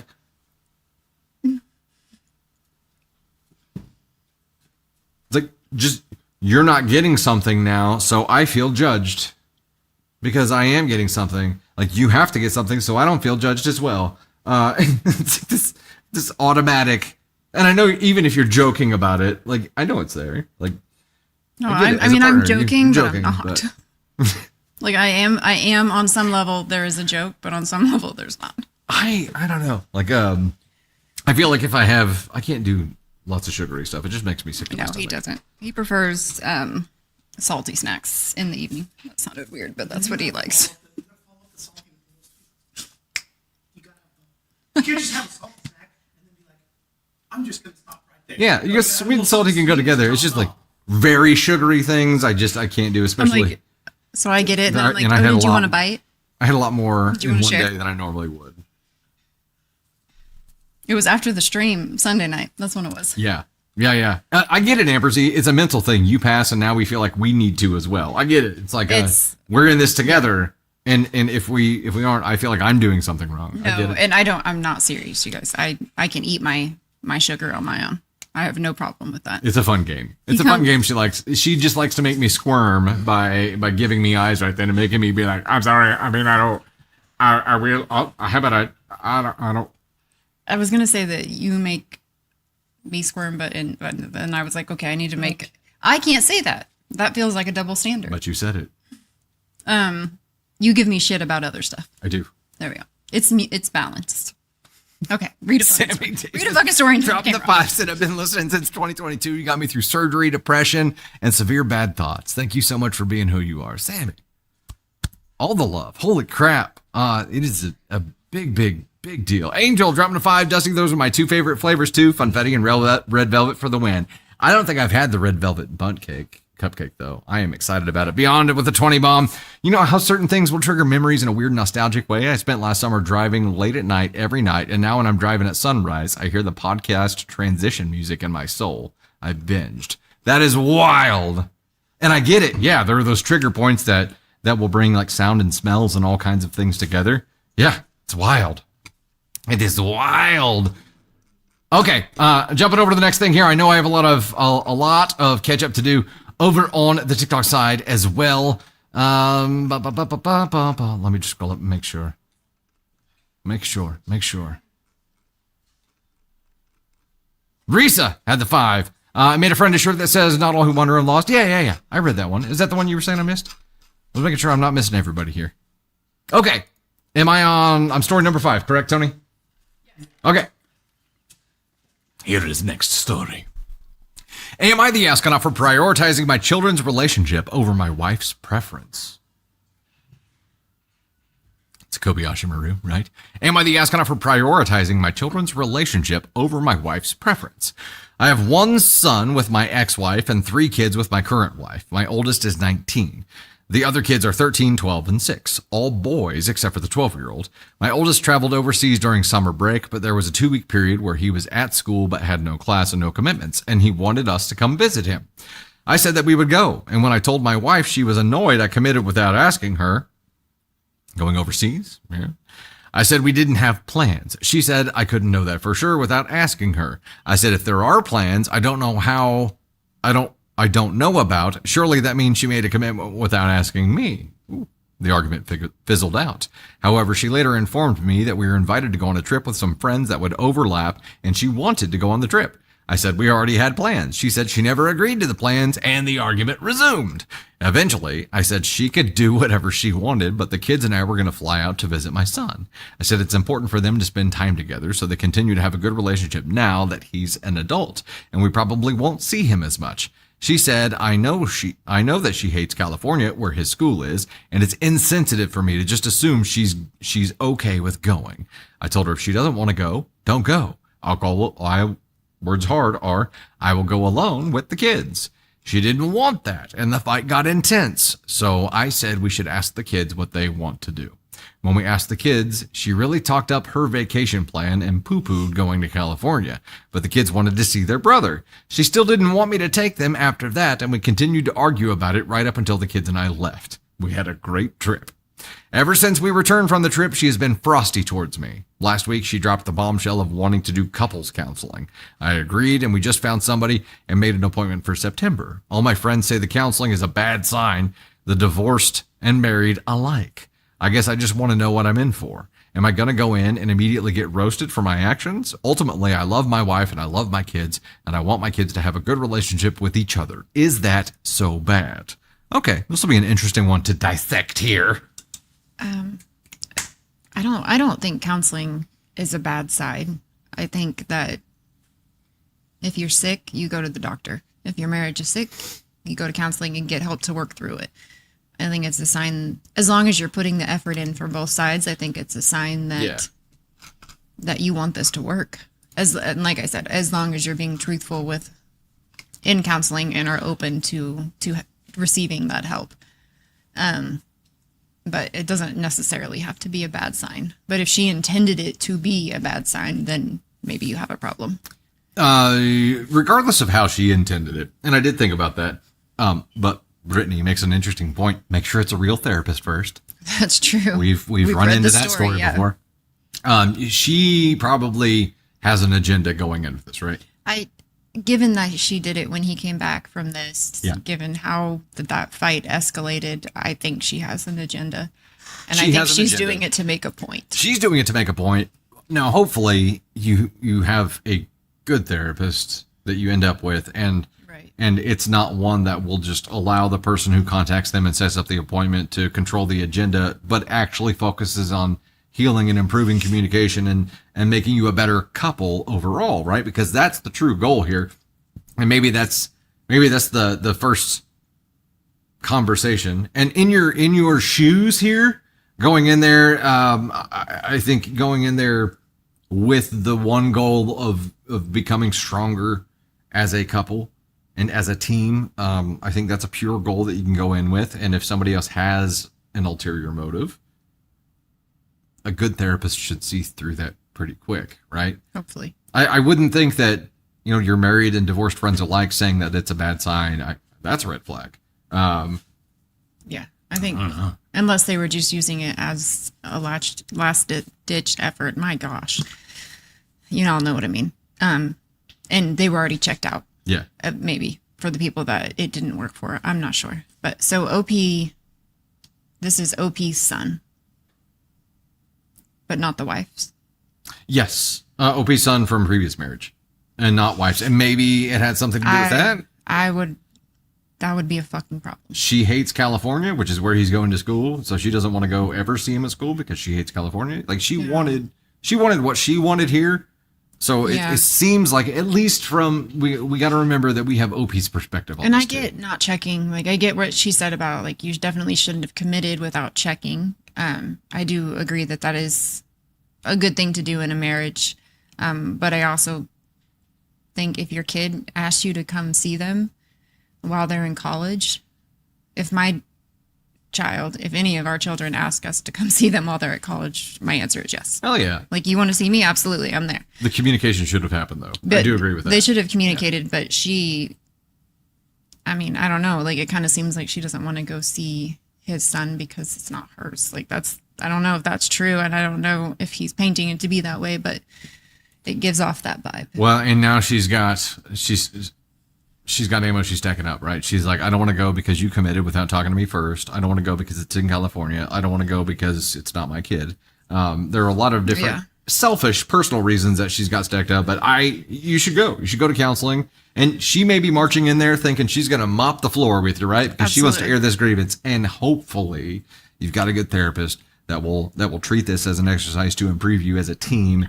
And she will maybe be a little humbled in that exercise. Yeah, I would say look at it this way. Walk into therapy knowing that you're there for the right reasons. And whatever reasons she is there for is on her. But if you walk in with the intentions to help your marriage, to do better as a partner, and to move forward in life together, then you're walking in there with the best of intentions. So you have nothing to worry about. You have nothing to worry about at all. Hope that she is doing the same. You should have communicated, and maybe that's what you'll hear, but that's okay. You'll communicate next time. Hey, Taylor Barnum dropping the 20 bomb said, when I'm sad and nothing else sounds good, the only thing I ever want to do is watch Dusty videos. My weeks are planned around the live days, and every Sunday night is better with you. Thanks for everything you guys do. Thank you so much. That's flipping awesome. That is amazing. Angel dropping the 5. Dude, just make sure it's a real counselor. If you know, you know. Yep. And Angel again here with the 20 bomb candies double entendre today. It's on point. I'm having to make myself behave with my commentary, not pointing it out, but damn. It's every day. I heard it. It's every day. I heard it. I'm the butt of the office jokes. And I mean that exactly how I said it. What are you going to do? Okay. I have to have some kind of music for you guys. I'm going to hit a music button. Not the one that froze us up last time. A different one. Okay, I'll wait and I'll do it for our Galaxy things, which you're keeping track of all the Galaxy names, right? So we can do, okay. All right, here we go. In particular order here. Tony's just going to sing for us. For hitting the goal on the TikTok side, Joanne Butthead at 11.9K in the number 1 spot. Damn, with a grand slam. Sam Goofballs in the number 2 spot at 8.4K. You guys are amazing. Gray Dragon Fox at 2.5K in the number 3 spot. Amazeballs. Frightful Queen in the Frightful Queer in the number 4 spot at 2.1K. AK Mary at 1.5K in the number 5 spot. Top 5, all 1K and up. You guys are amazing. Anise Moon at 8 hundo in the number 6 spot. Get Jazzy on it at 560. Then we got the Labyrinthian, Shep, Wendy Johnson Bure, October Swimming, Ms. Clearly Unclear, Carrie, Scary Scarfs, Overkill Mill, Angie Whitful, Sherry Sosa, OY, Sarah Barracuda, Clerkies, CJ Dover, Doodles Dragon, Crystal Williams, Jay Lucero, Tony Spark, Aunt Sue, NB the G, Joycey Brown, Denise Burkhardt, Stiniuff, Anna, Paula Schultz, Gen X Sweetheart, Jennifer in Texas, it's Ganag, or Gina G. It's Gina G. Ganag, really? Chels G, Jessica H, Legs for Days, River Smoke, Bo Blaze, Bad Pink Pony, Shadow Wolf, and Jay Roush. Thank you guys so much for the love. You have unlocked. What have we unlocked, Tony? Tell them what they've won, Tony. We're just making them up as we go. We still have a story for good. I think there was a story for good on that one. Angel dropped another 5. I hate Vegas. My husband loves Vegas. I find reasons to go to Vegas and enjoy something because he loves it. That's a couple. I love Vegas. That's the way it should go. That is absolutely I the want way to it take. should go here. I want to take Dusty to Vegas so bad. Me too. I don't know why, but I do. I want to go. I've never been. That's why maybe. And I kind of feel like Party Dusty might be unlocked in Vegas, and Candy's never met like full blown Party Dusty. I don't know if we would end up being able to leave for a lot of reasons. We'd have to film it. No matter what, we'd have to film the whole thing.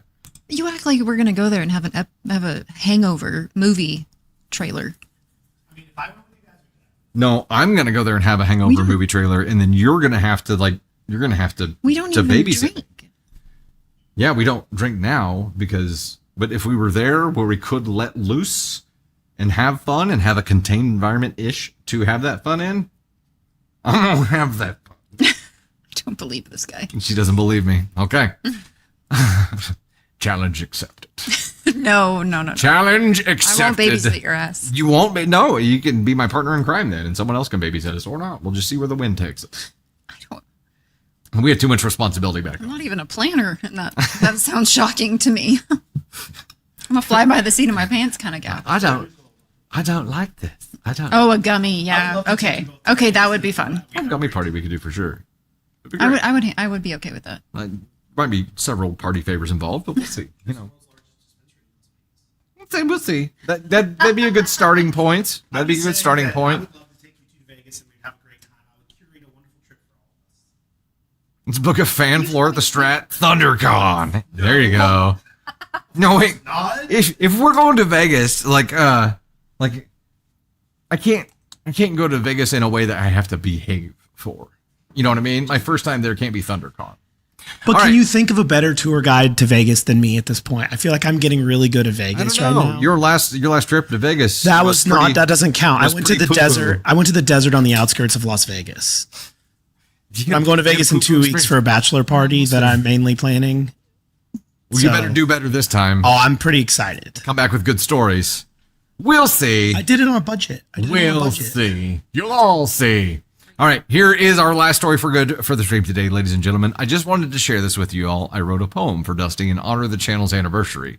You all are amazing, and I look forward to every Wednesday. You bring laughter to my heart and make my day so much better. Thank you for all you do. Keep up the good work.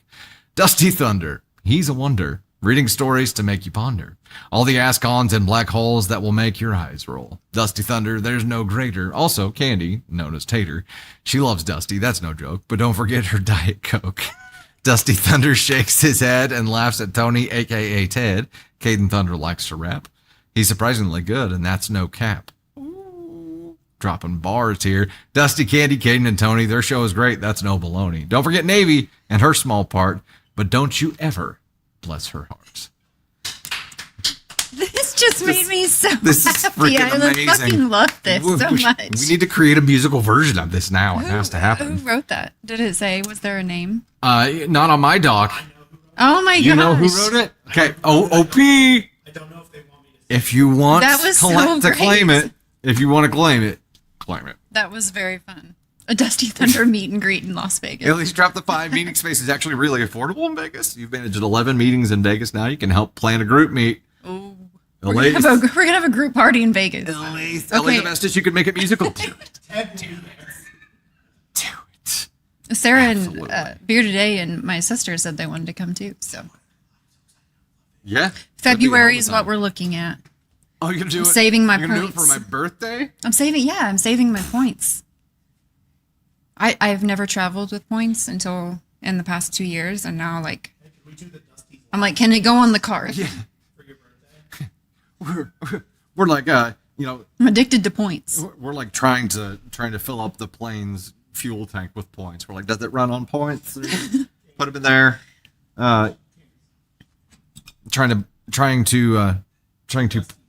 to purchase stuff at the airport. Trying to get snacks with points. Trying to just live on points. Oh, Elise says I can't hear Tony. Use your mic. Thank you. You do have a mic. You're right. I was just proposing that we should do the Dusties live in Vegas. Oh my gosh. What better place for an award show than Vegas? In the sphere.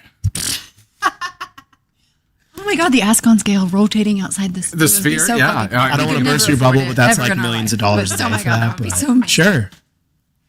Y'all, I'm actually, this is actually starting to sound like a great time. Yeah, it would be fun. But not working. No working. Just fun times. Yeah, it's just fun times. Yeah. It would just be a Thunder Fam field trip. Yeah. Oh, it was Stories claimed. Snowman Oh, collector. Snowman collector, Hey, that's amazing. That was amazing. Thank you so much. Very that was cool. so I love that so much. freaking cool. I definitely want to make that a YouTube short. Maybe all the stories for good can be Yeah, that would YouTube be shorts. great. That'd be really cool. Angel Drop the 2 said that was beyond brilliant. Holy hell. Claim Claim it. it. Snowman collector was Claimed. like, all right. Yeah, it was Jenny very Gardner, good. member for Raymond's Thunder Crew, eligible party in party in Vegas. Snowman collector. I'm on board I with wrote the that. poem. So glad you loved it. Hell yeah. Member for 20 Yay. months at the Gosh Heck Thunder Crew. That was awesome. Okay. That was great. Tony- Nancy, Tony and Storm I love fan Vegas Vegas so trip. much. Meet the fam in real life.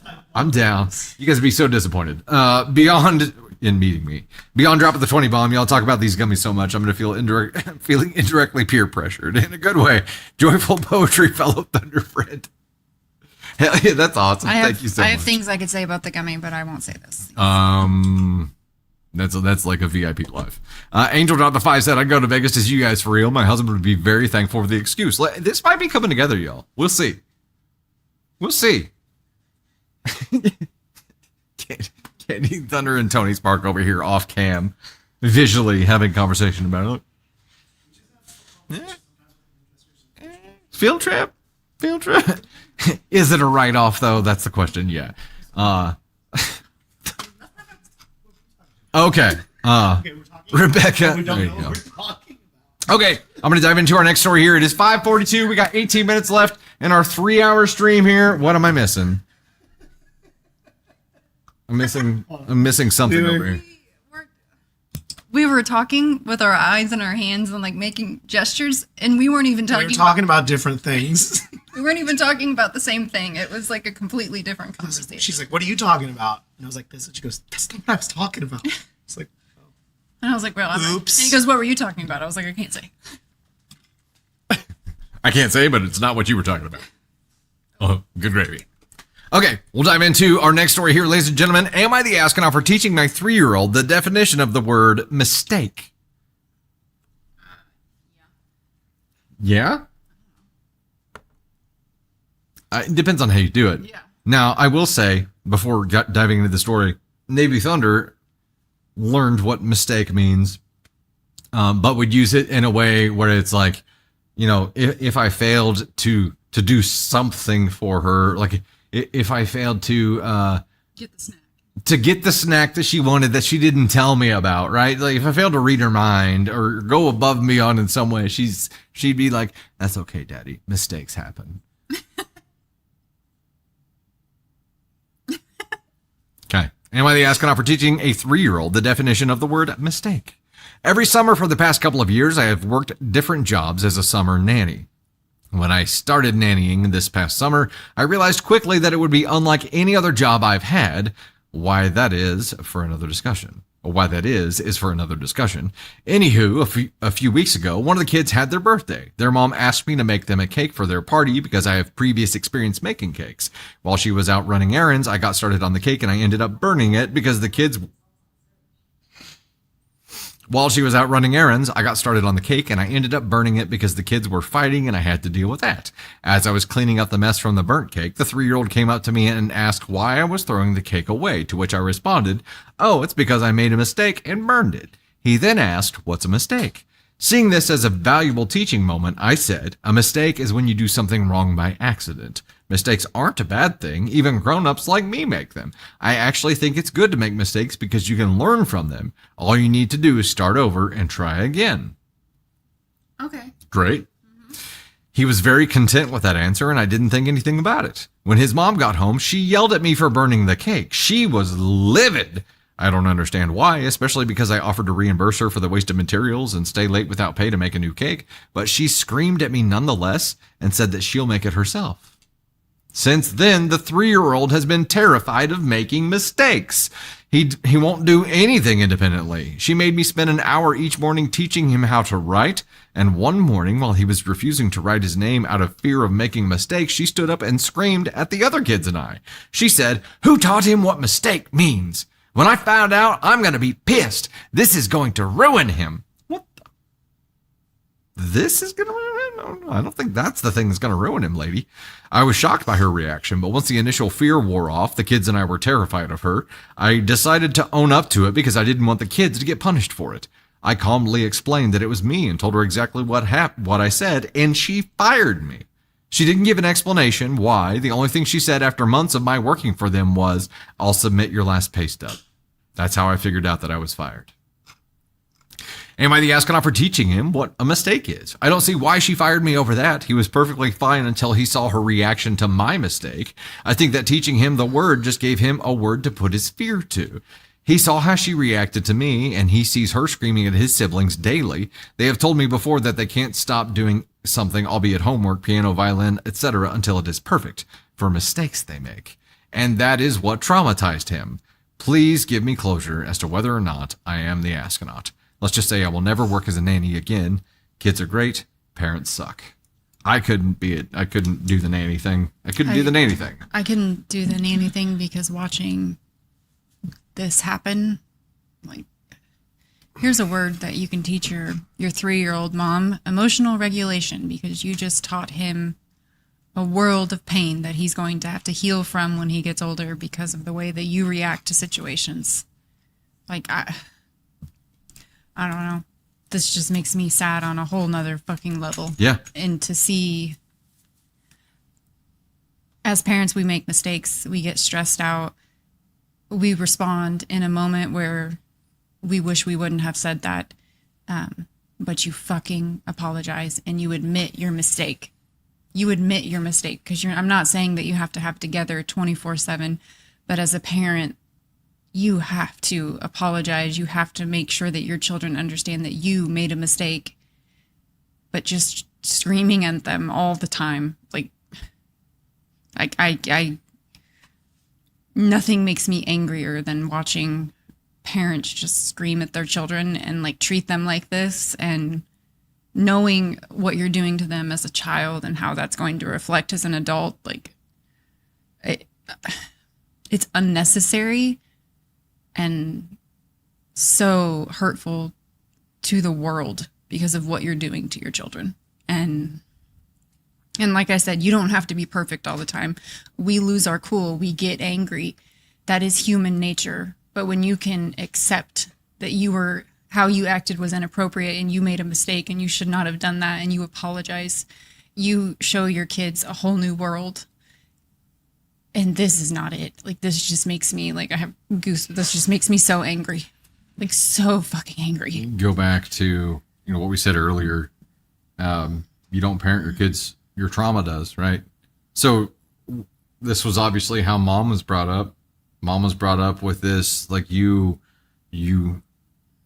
work at it until it's perfect.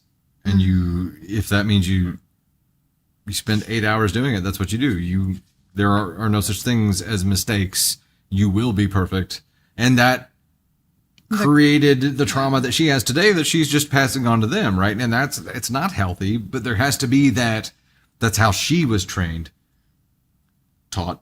right? That's how she was trained to become the person that she is today. So there has to be that iceberg. You have to hit something that causes enough pain to provide an ample opportunity for change to happen, right?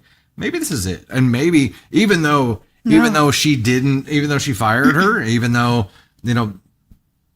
OP doesn't have the opportunity to facilitate that change, maybe she was the iceberg that made her stop long enough to think. Maybe. But she's going to have to encounter that a lot more times for something to actually start changing.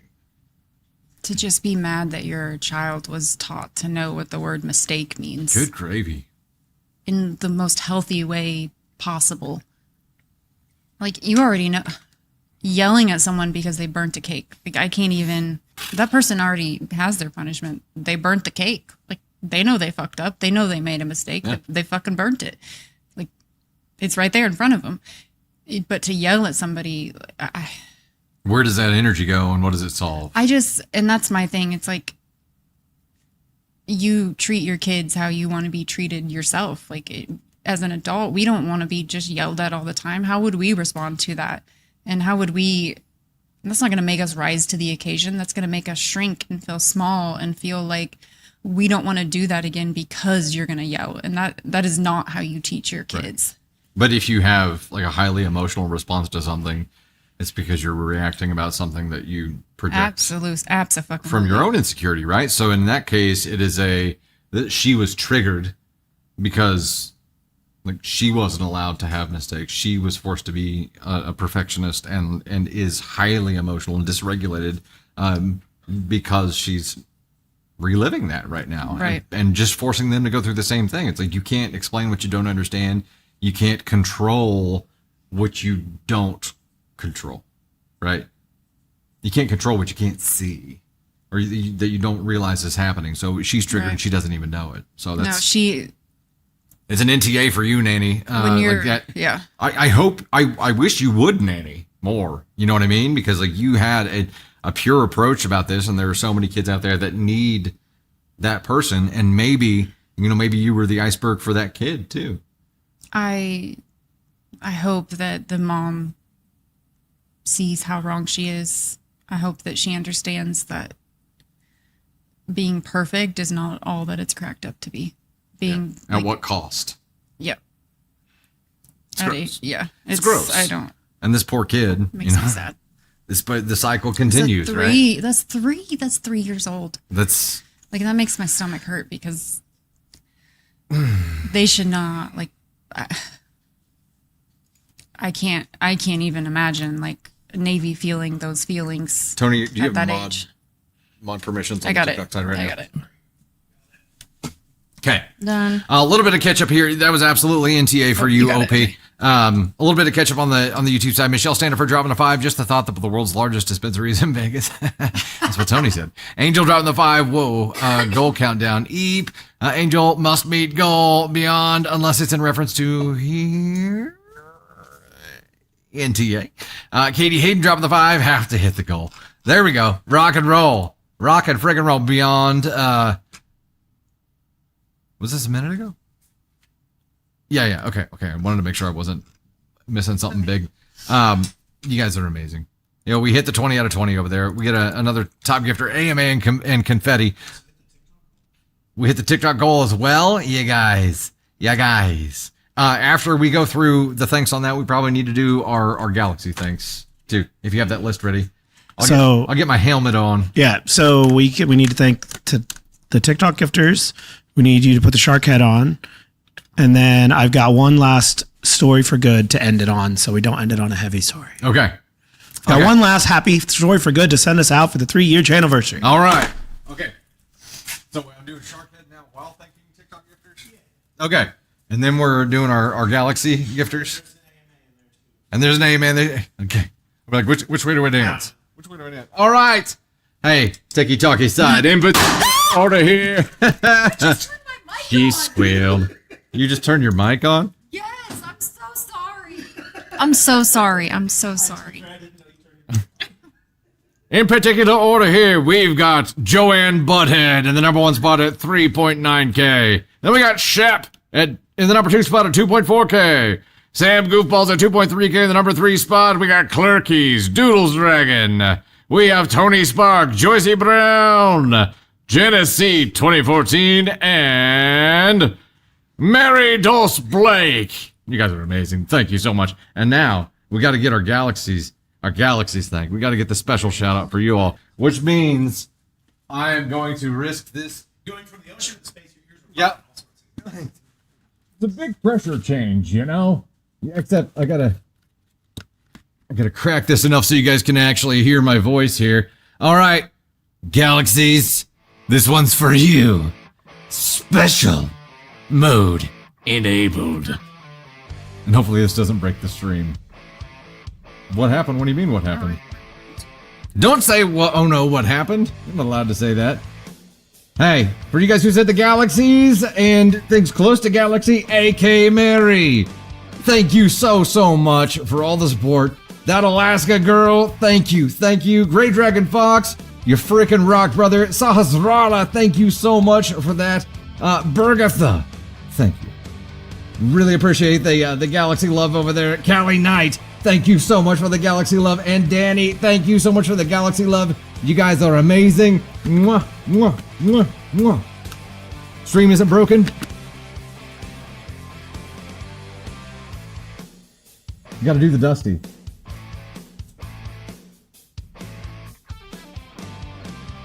Say she did something bad. Oh no.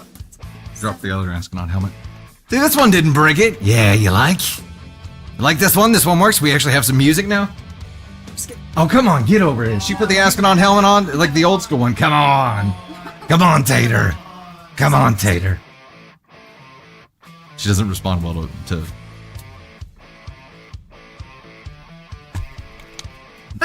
Fine. Go back to base. Yeah. There we go. We're floating, There it is. Dancing. I'm not We're dancing. floating. We're dancing. She played along for a second. All right. We'll go back to here. Yoko, sorry, not sorry, Candy. Love your screams during confetti. But I'm sorry they scare you.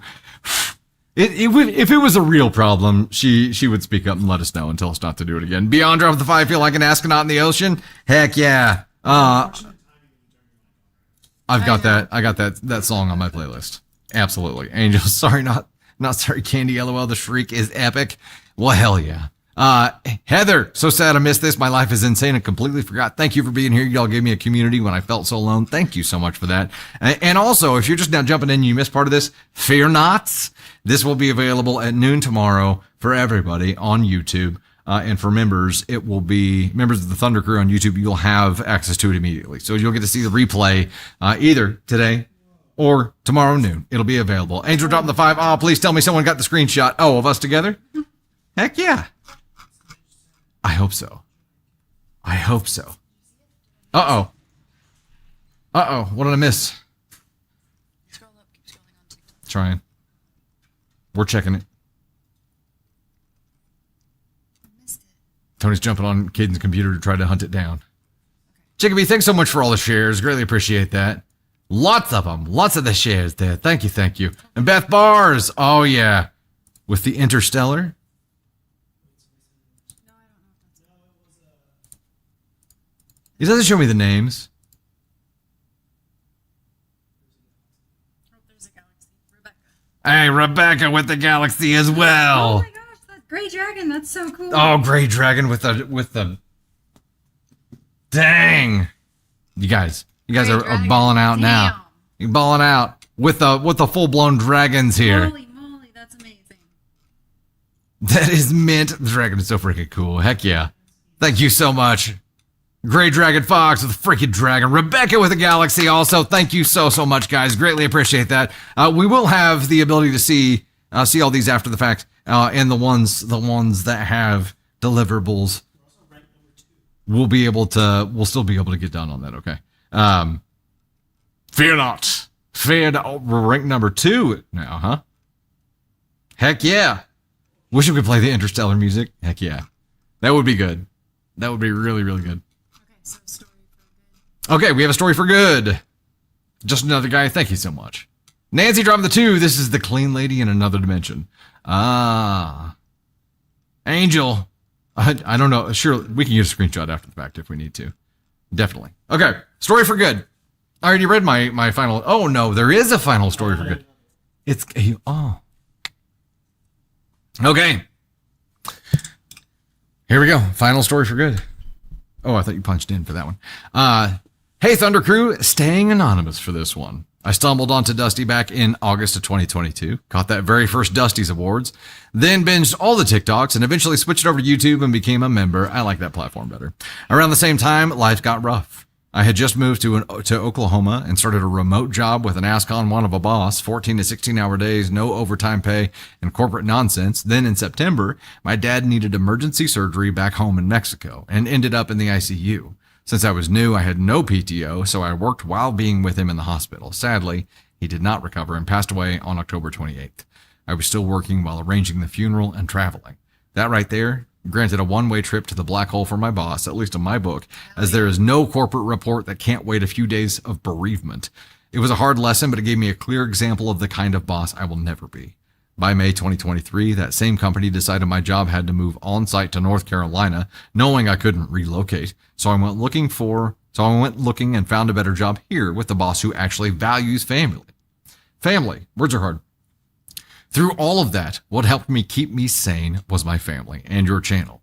Hearing other stories, the grounded advice, feeling part of the Thunder fam. Even if I'm not very active in the comments, I haven't missed a live. I replay them all to fall asleep. Piano Man was a favorite, and Caden's staircase story had me on edge. All that's left to say is thank you. For the time, the effort, the perspective, you have no idea how much I appreciate y'all, and happy Channelversary. Thank you so much. That is, gosh.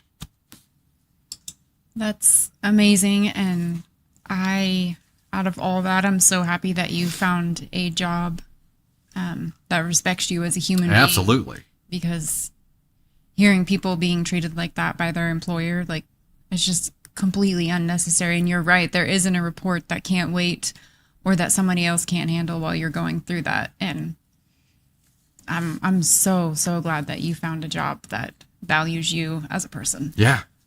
Yeah. And yeah, good for you. Like for understanding your worth and not just letting yourself be pushed around for the rest of your life, just at one point having enough and saying, okay, I'm choosing me now. Yeah. And taking the good with the bad. And your good from that was, I will never be a boss or a manager or an employer like that, because I know what it's like to be on the other side.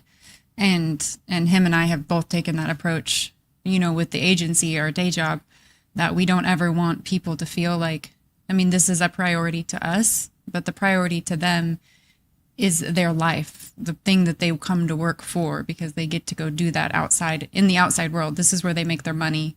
And we want them to be here and be present, but we know that their end game is not this agency, it's their life. Right. And to find employers that feel the same way, and when you value them, they value you. And it makes for such a better relationship. And so for you to find that, I'm so happy for you. Absolutely. Absolutely. It's not a cog in a wheel kind of thing. Yeah, right? it's absolutely. And no one ever tells you that about like starting a business and building a business, right? Nobody, that's one thing I don't feel like they teach you, at least not on the business side of things. Maybe if you go into like the human resources side of things, but on the business side of things, you may learn marketing strategy, like building a team and having a team and treating people right is not something that they teach. We've both had shitty bosses and been made to feel like that our worth was nothing or we didn't matter, and we would never want to make people feel like that here. And so I feel like it's just be a decent human being in all areas of life, and that's what I feel like we try to do. My boss right now is pretty tough to satisfy, but I try. I work real hard to try and work day and night. I'm a hard working man. I will say that I will chime in and say that he's going into his whole hardworking man bit. He's got his mic on. Yeah. No, I will say that Dusty and Candy 100% practice what they preach here. They're not just saying this to say this, because they are the best bosses in the world, and they are very understanding and very flexible to everybody who works here. And there's no complaints from any of us, because they take very good care of us. And they are definitely they've said many times that we've all had shitty bosses, and you don't want to be that boss. And they're not. So I will say they are very good bosses. They let me enjoy a lot of lake time in the summertime. And so I have no complaints. Well, and trips to Vegas and lots of things that we get to go do. We understand, like she said, we understand this is not everyone's goal, right? Like this is our baby. We don't expect it to be everyone else's baby. Right. It's not. And I think having that expectation going into it is the thing they don't teach you. Like, you would assume everybody else is going to care just as much as you do. And it's It's not a reasonable assumption. You have to build something that works and plugs into people's lives and understand why they're doing what they're doing. Like Tony Spark. Yep.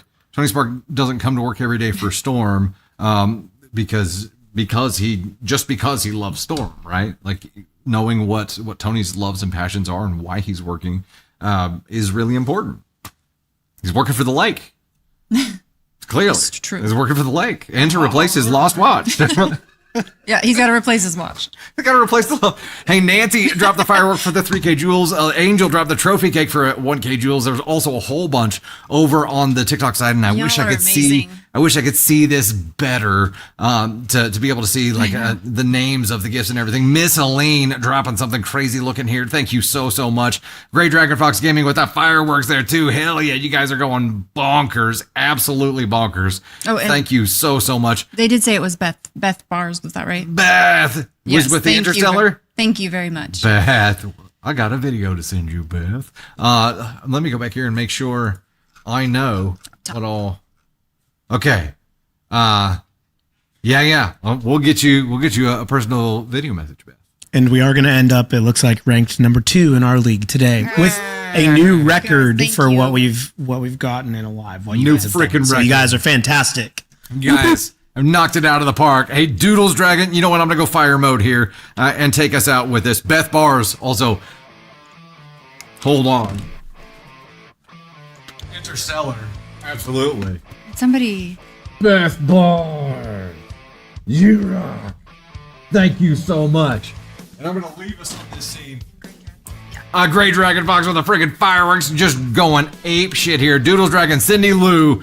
Let me keep going up through here. We're going to get everybody thanked. As many as I can. Angel dropping another 50 bomb here. Thank you, Thunder Fan, for another amazing year. This has been an amazing show as always. So beyond thankful to be a part of this community. I love you all. The love right back to you. Also, Libby and Sahasrala dropping the happy poops over there too. Michelle, Tessie Davis too. You guys are friggin' amazing. The Count with all the shares. Thanks so much. Great Dragon Fox dropping.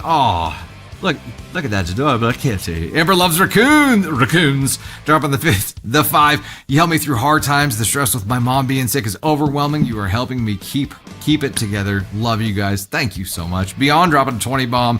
And Embracker dropping the 20. Sorry I missed it. You'll get to see it. Don't worry. Catherine Slate, welcome to the Gosh Check and Thunder crew. Hell yeah. Love to have you here. Cindy Lou, Spicy Calico Cat. Thank you guys so much. Gray Dragon, your freaking dragon was bonkers.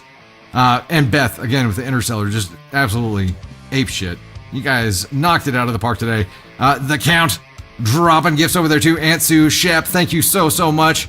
Thank you all so much for all the love and all the anniversary love. And you know how much we love you guys.